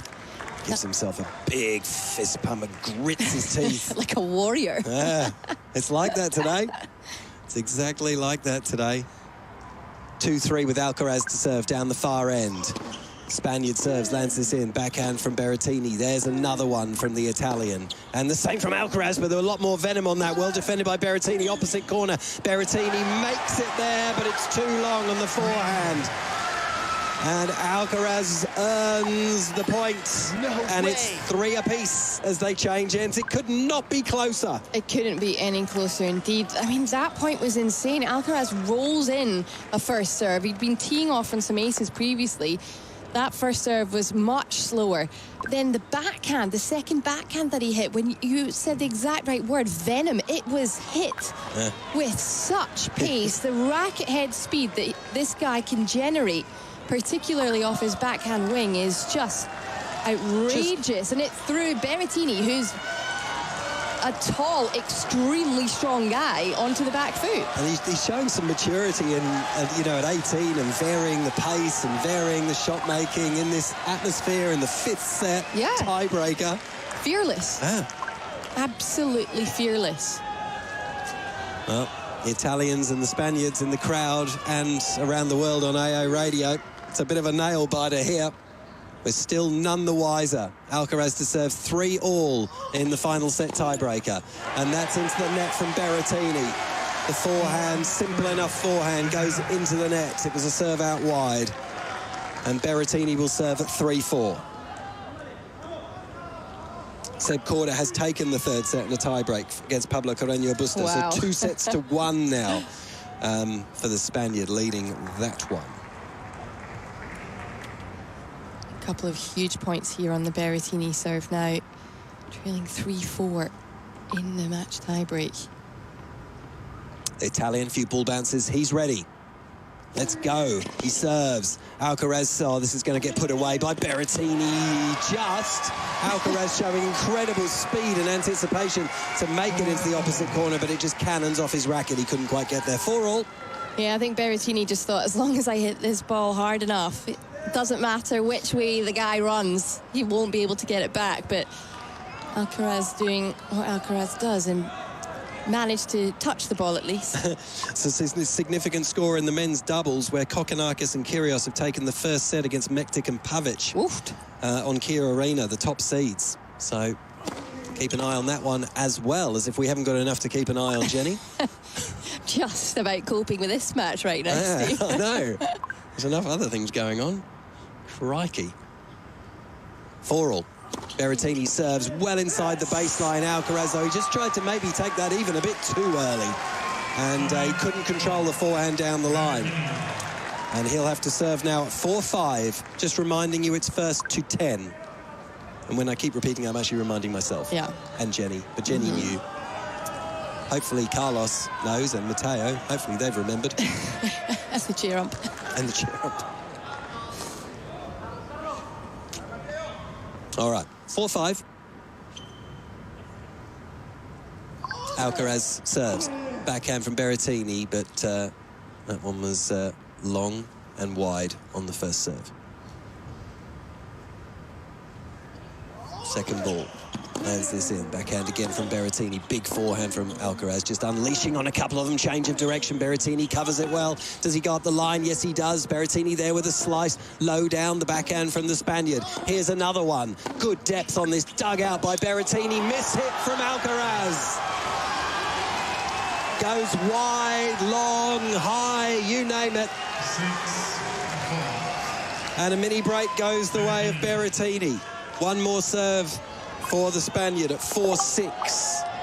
I tell you what, I'm not surprised Alcaraz mishit that shot, because sitting, well, where we're sitting, the amount of movement the ball had on it off Berrettini's racket was just outrageous. Yeah. It was kicking around everywhere. Alcaraz ready again at 4-6. The 18-year-old serves.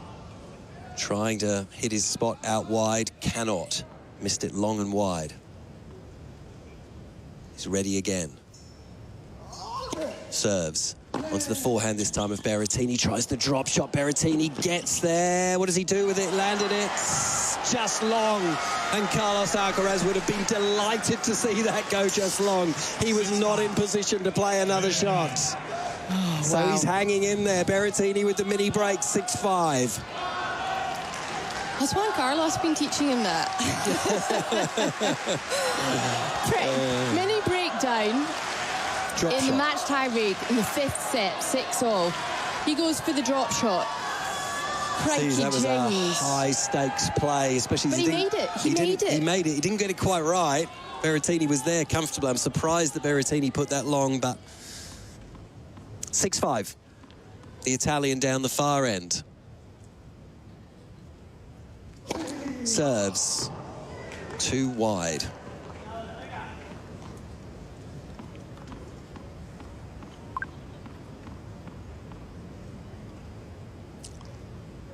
Second ball lands this onto the backhand of Alcaraz. Alcaraz goes again with the backhand, straight back at Berrettini, who slices low over the net. There's another mishit from Alcaraz, and it landed out, much to Carlos's disgust, and Berrettini gets to change ends with his nose in front. 7-5 in the final set tiebreaker. I tell you what, I'm finding it hard not to react like a fan right now, just because this match is so incredibly exciting. You can I'm just react oohing like a and fan. eyeing it. You just have to make sure you do that off. Exactly, because it's just incredible. Couple of mishits from Alcaraz on that forehand wing. His backhand is the side that is a little bit stronger. And now Matteo Berrettini, as they've just switched ends for the second time in this match tiebreak, certainly has a little bit of an advantage. He still has one more point to serve, 7-5. How he would love to get this one and be 8-5 up. Oh, yeah. And the next two after that, too. That's another challenge. Yeah. 1 point at a time. Oh, yes, yeah. Spoken like a true tennis player. 7-5 here, Berrettini. He's ready to go right in front of us. Serves. Alcaraz with the forehand, gets it back in. Opposite corner from Berrettini. That was just too good. Was just too good. Now that's shouting at himself, firing himself up as he walks back to the baseline to receive 8-5 up. That's what great players do. They play their best tennis, sometimes in the toughest points. He went for his token out wide serve and then used his best shot, his forehand, to put the ball away. Carlos Alcaraz with it all to do here. It's only one mini break. He's got to hold these two serves. Serves here. Forehand from Berrettini. Lands it in. Big forehand from Alcaraz. Well covered by Berrettini, but that's too big from Alcaraz. Pushed too long. Was well long beyond the baseline. The forehand looking for the corner. And at 5-9, that's 4 match points for Matteo Berrettini to move through to the 4th round. 3 forehand unforced errors for Alcaraz in this tiebreak is what's led to this scoreline now. Yep. So match point here for Berrettini. Alcaraz serves into the net.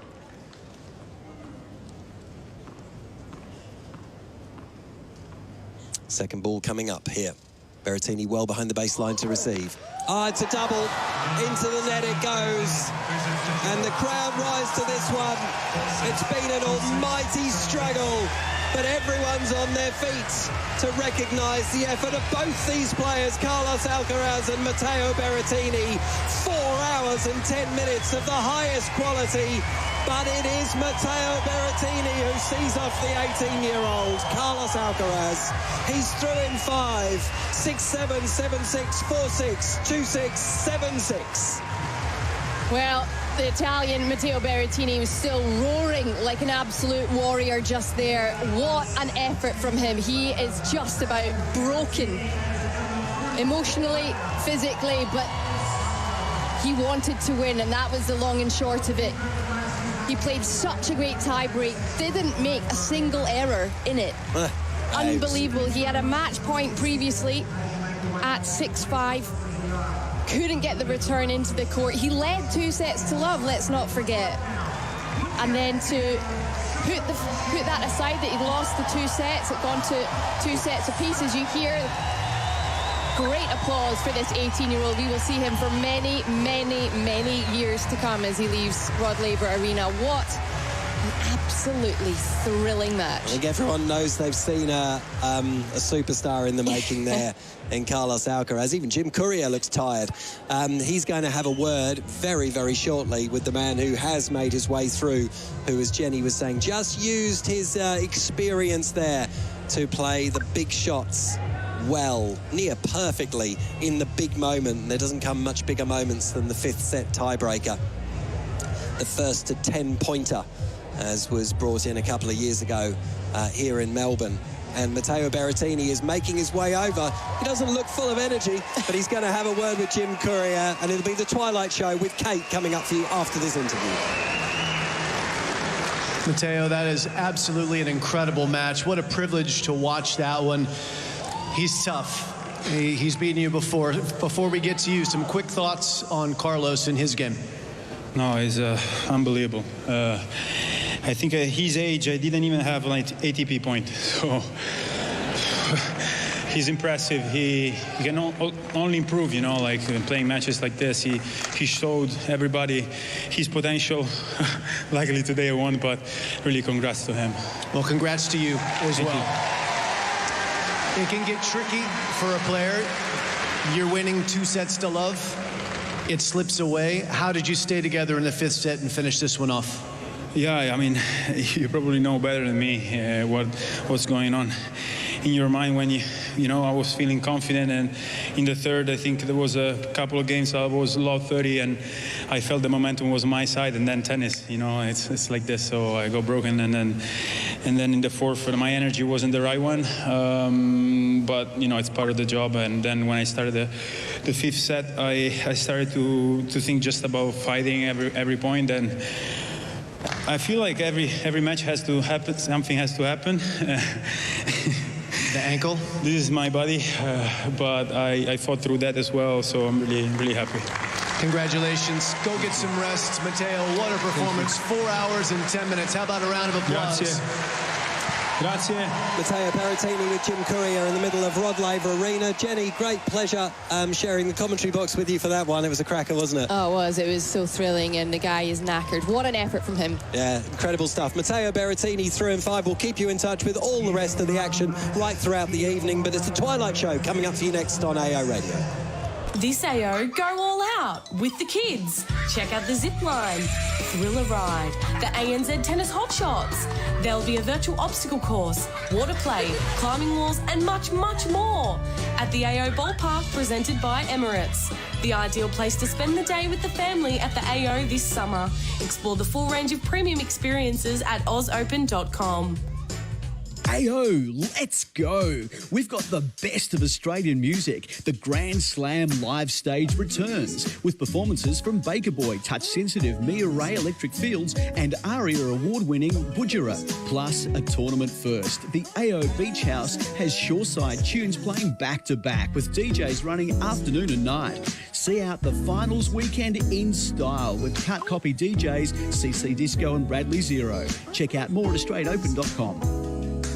This AO, go all out. Take your Australian Open experience to the next level with an on-court seating package. In addition to having a front row seat to tennis history, our premium experience also includes access to pre- and post-match drinks and refreshments at the dressing room, a gourmet meal in one of our on-site restaurants, and exclusive access to Atrium. Make your AO completely unique and entirely unforgettable. Book your premium experience at ozopen.com. Hello, I'm Petra Kvitova, and you are listening AO Radio.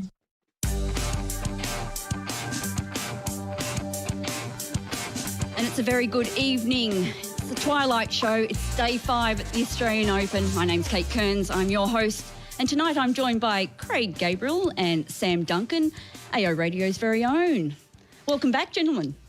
Hello, great to be with you, Kate. Well, thank you. Very, very exciting match that we've just witnessed. We were riding every shot as they slowly went towards the finish line, and here we are. We've been waiting for the match, haven't we, to set this tournament.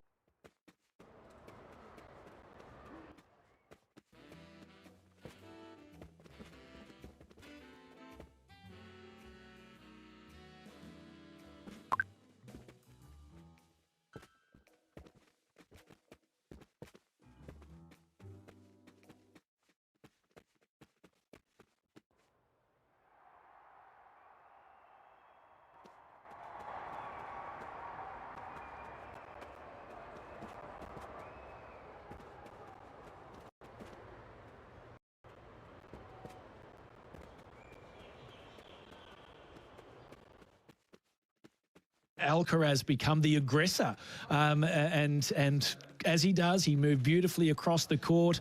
He went for his shots. He challenged Berrettini, and it went right down to the wire. It certainly did go right down to the wire. Before the match started, my pick was Alcaraz on this, and as the great Maxwell Smart would say, missed it by that much. Azarenka serves. Svitolina does really well to get this back into the court, but Azarenka eats that sort of stuff up for breakfast. Svitolina plays the backhand, then onto the forehand, opposite corner, covered off by Azarenka on the forehand. On the run, Azarenka unleashes on a forehand and hits it perfectly down the line. Cross court with the backhand. Svitolina, lovely angle on the backhand, cross court, but nice and short in the court. Lands this in again, it sits up, and this time Svitolina has a swing at it. She dumps it into the net, and she's already at the net to shake hands. Azarenka gets it done. For the most part, it was a really good performance and a little wobble at the end, but she's over the line. 6-love, 6-2. Krejcikova's at the net. A lob from Ostapenko is perfect. Perfect. Great touch. Down the line from Ostapenko. Krejcikova slices cross court. Lovely slice, that one. Great angle by Ostapenko. Very soft two-handed backhand, angled across court. Krejcikova slices the return. Cross court on the top forehand by Ostapenko. Goes long. Oh, that's a poor game from Ostapenko, and it might cost her the set. Krejcikova serves an ace out wide, and suddenly we have a different player on court. Kicks into the backhand, into the net from Ostapenko. She pumps a fist once, twice, about 8 times there. Forehand Kostyuk across court, into the corner, down the line by Badosa, into the net from Kostyuk. The arms go up from Paula Badosa. A big smile, massive deep breathing. That's breathing of relief as well as gulping for air on this very, very hot day. Forehand cross court from Berrettini, into the net from Alcaraz. Oh, how's the reaction from Berrettini on the forehand? Takes that ball early, directs it cross court. That was a stunning point. Great drop shot from Berrettini. Alcaraz on the run and then around the post. Great shot from Berrettini, who's punching his fists. Alcaraz went for the big forehand and he missed it, following up from his serve. Berrettini gets the break. 3 set points for Berrettini. Down the middle, he only needs one of them. Cross court now on the run with the slice backhand. Great depth and got it.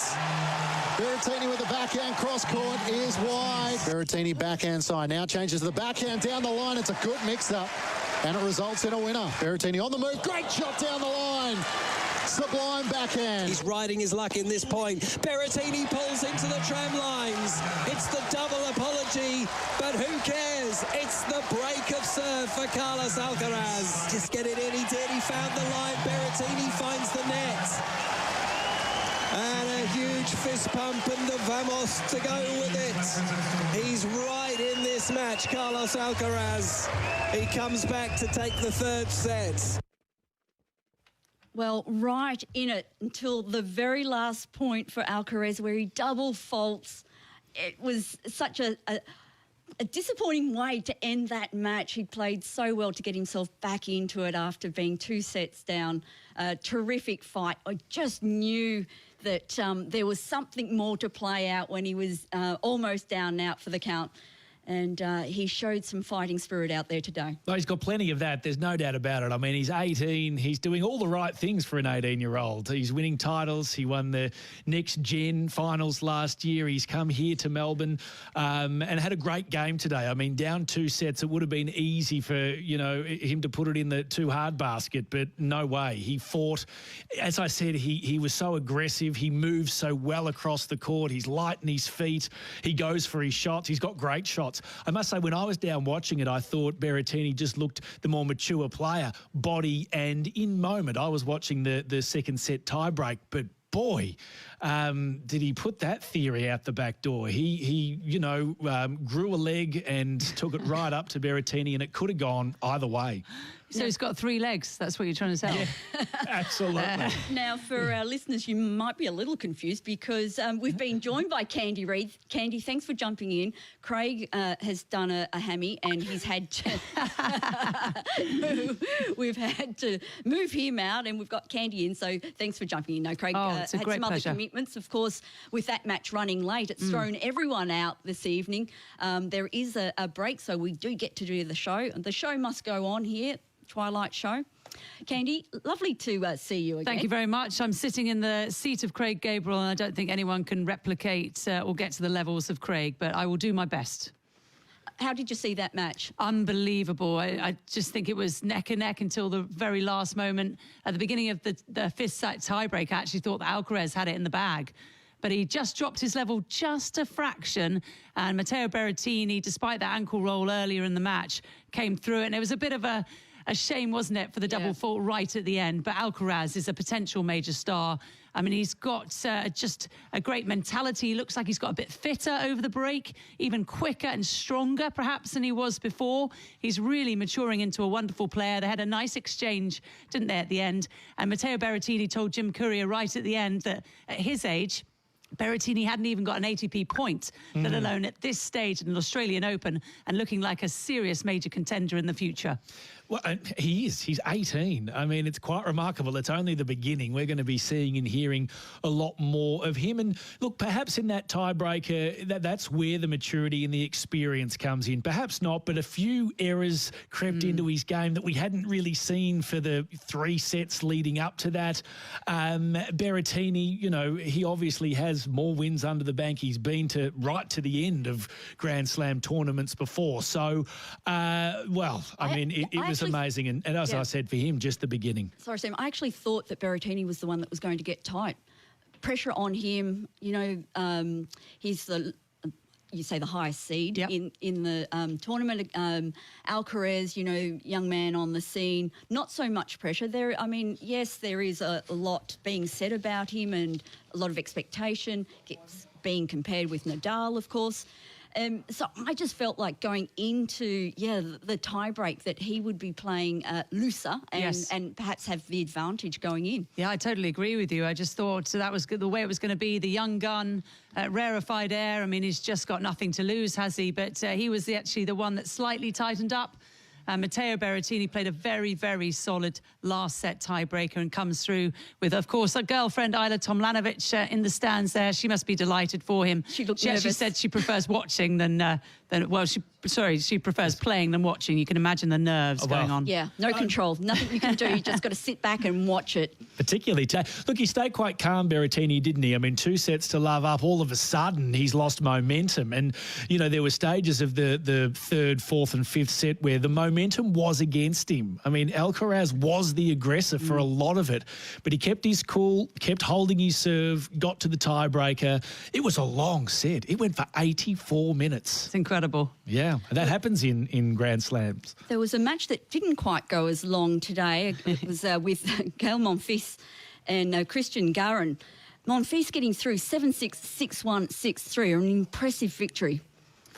Well, yeah, I mean, he's playing well, Gael Monfils. He's 35 years of age, been around for a long time, through to the round of 16 again. I think with that win, he becomes the 3rd Frenchman to go to the round of 16 or better in a Grand Slam event 20 times or more. So amazing. That's pretty good. That's pretty good indeed. Jo-Wilfried Tsonga and Richard Gasquet being the other two. So he's playing really well. He won in Adelaide. He's playing well here, winning in straight sets. I think he's got a winnable match ahead of him and could easily end up in a quarterfinal. I mean, that quarter of the draw has just opened up so much with the absence of Novak Djokovic, hasn't it? We've got Kecmanovic against Gael Monfils for a place in the quarterfinals, and you've got to put your money on Monfils the way he's playing. He's just playing loose. He's so athletic. He looks like he's really enjoying it. He loves the crowds. He's a bit like Nick Kyrgios in that way. If he gets the crowd behind him, he just absolutely is a natural performer, and he's playing like he was in his younger days. Incredible. Yeah, he was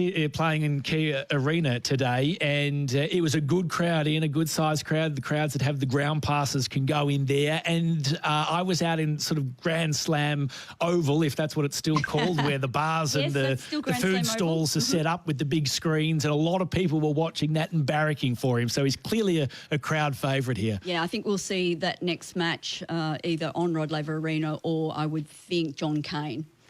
Yeah. Big time match, and he does draw a crowd.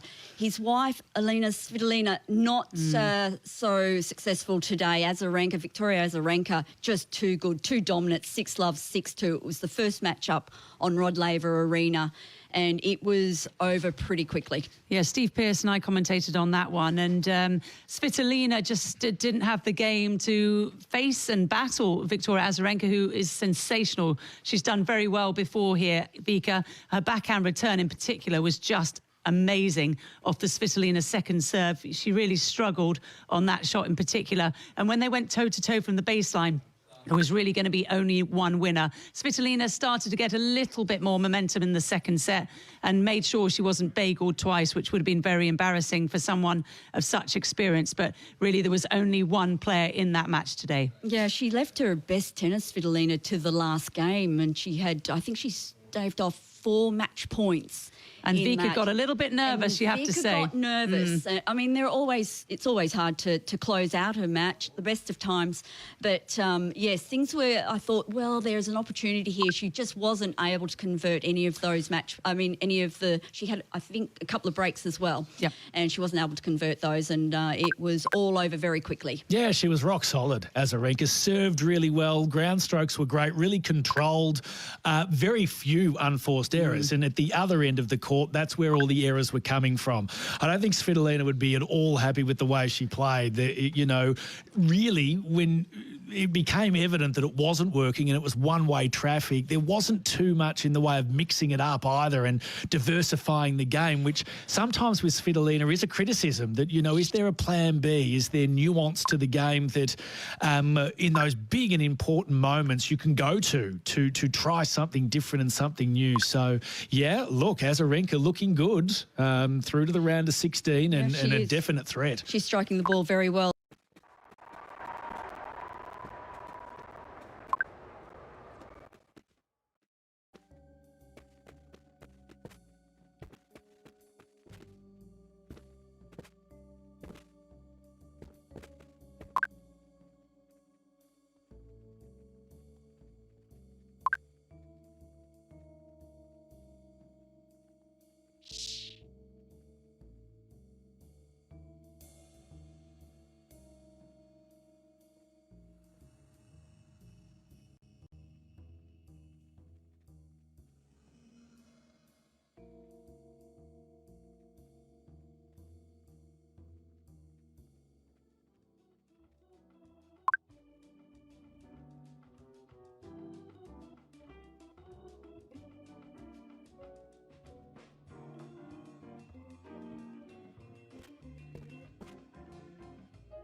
whether or not some of these other players that have come through, as you mentioned, Raducanu, where a lot of people are focusing on them, she might be able to just sort of, build that career without too many eyes on her early on.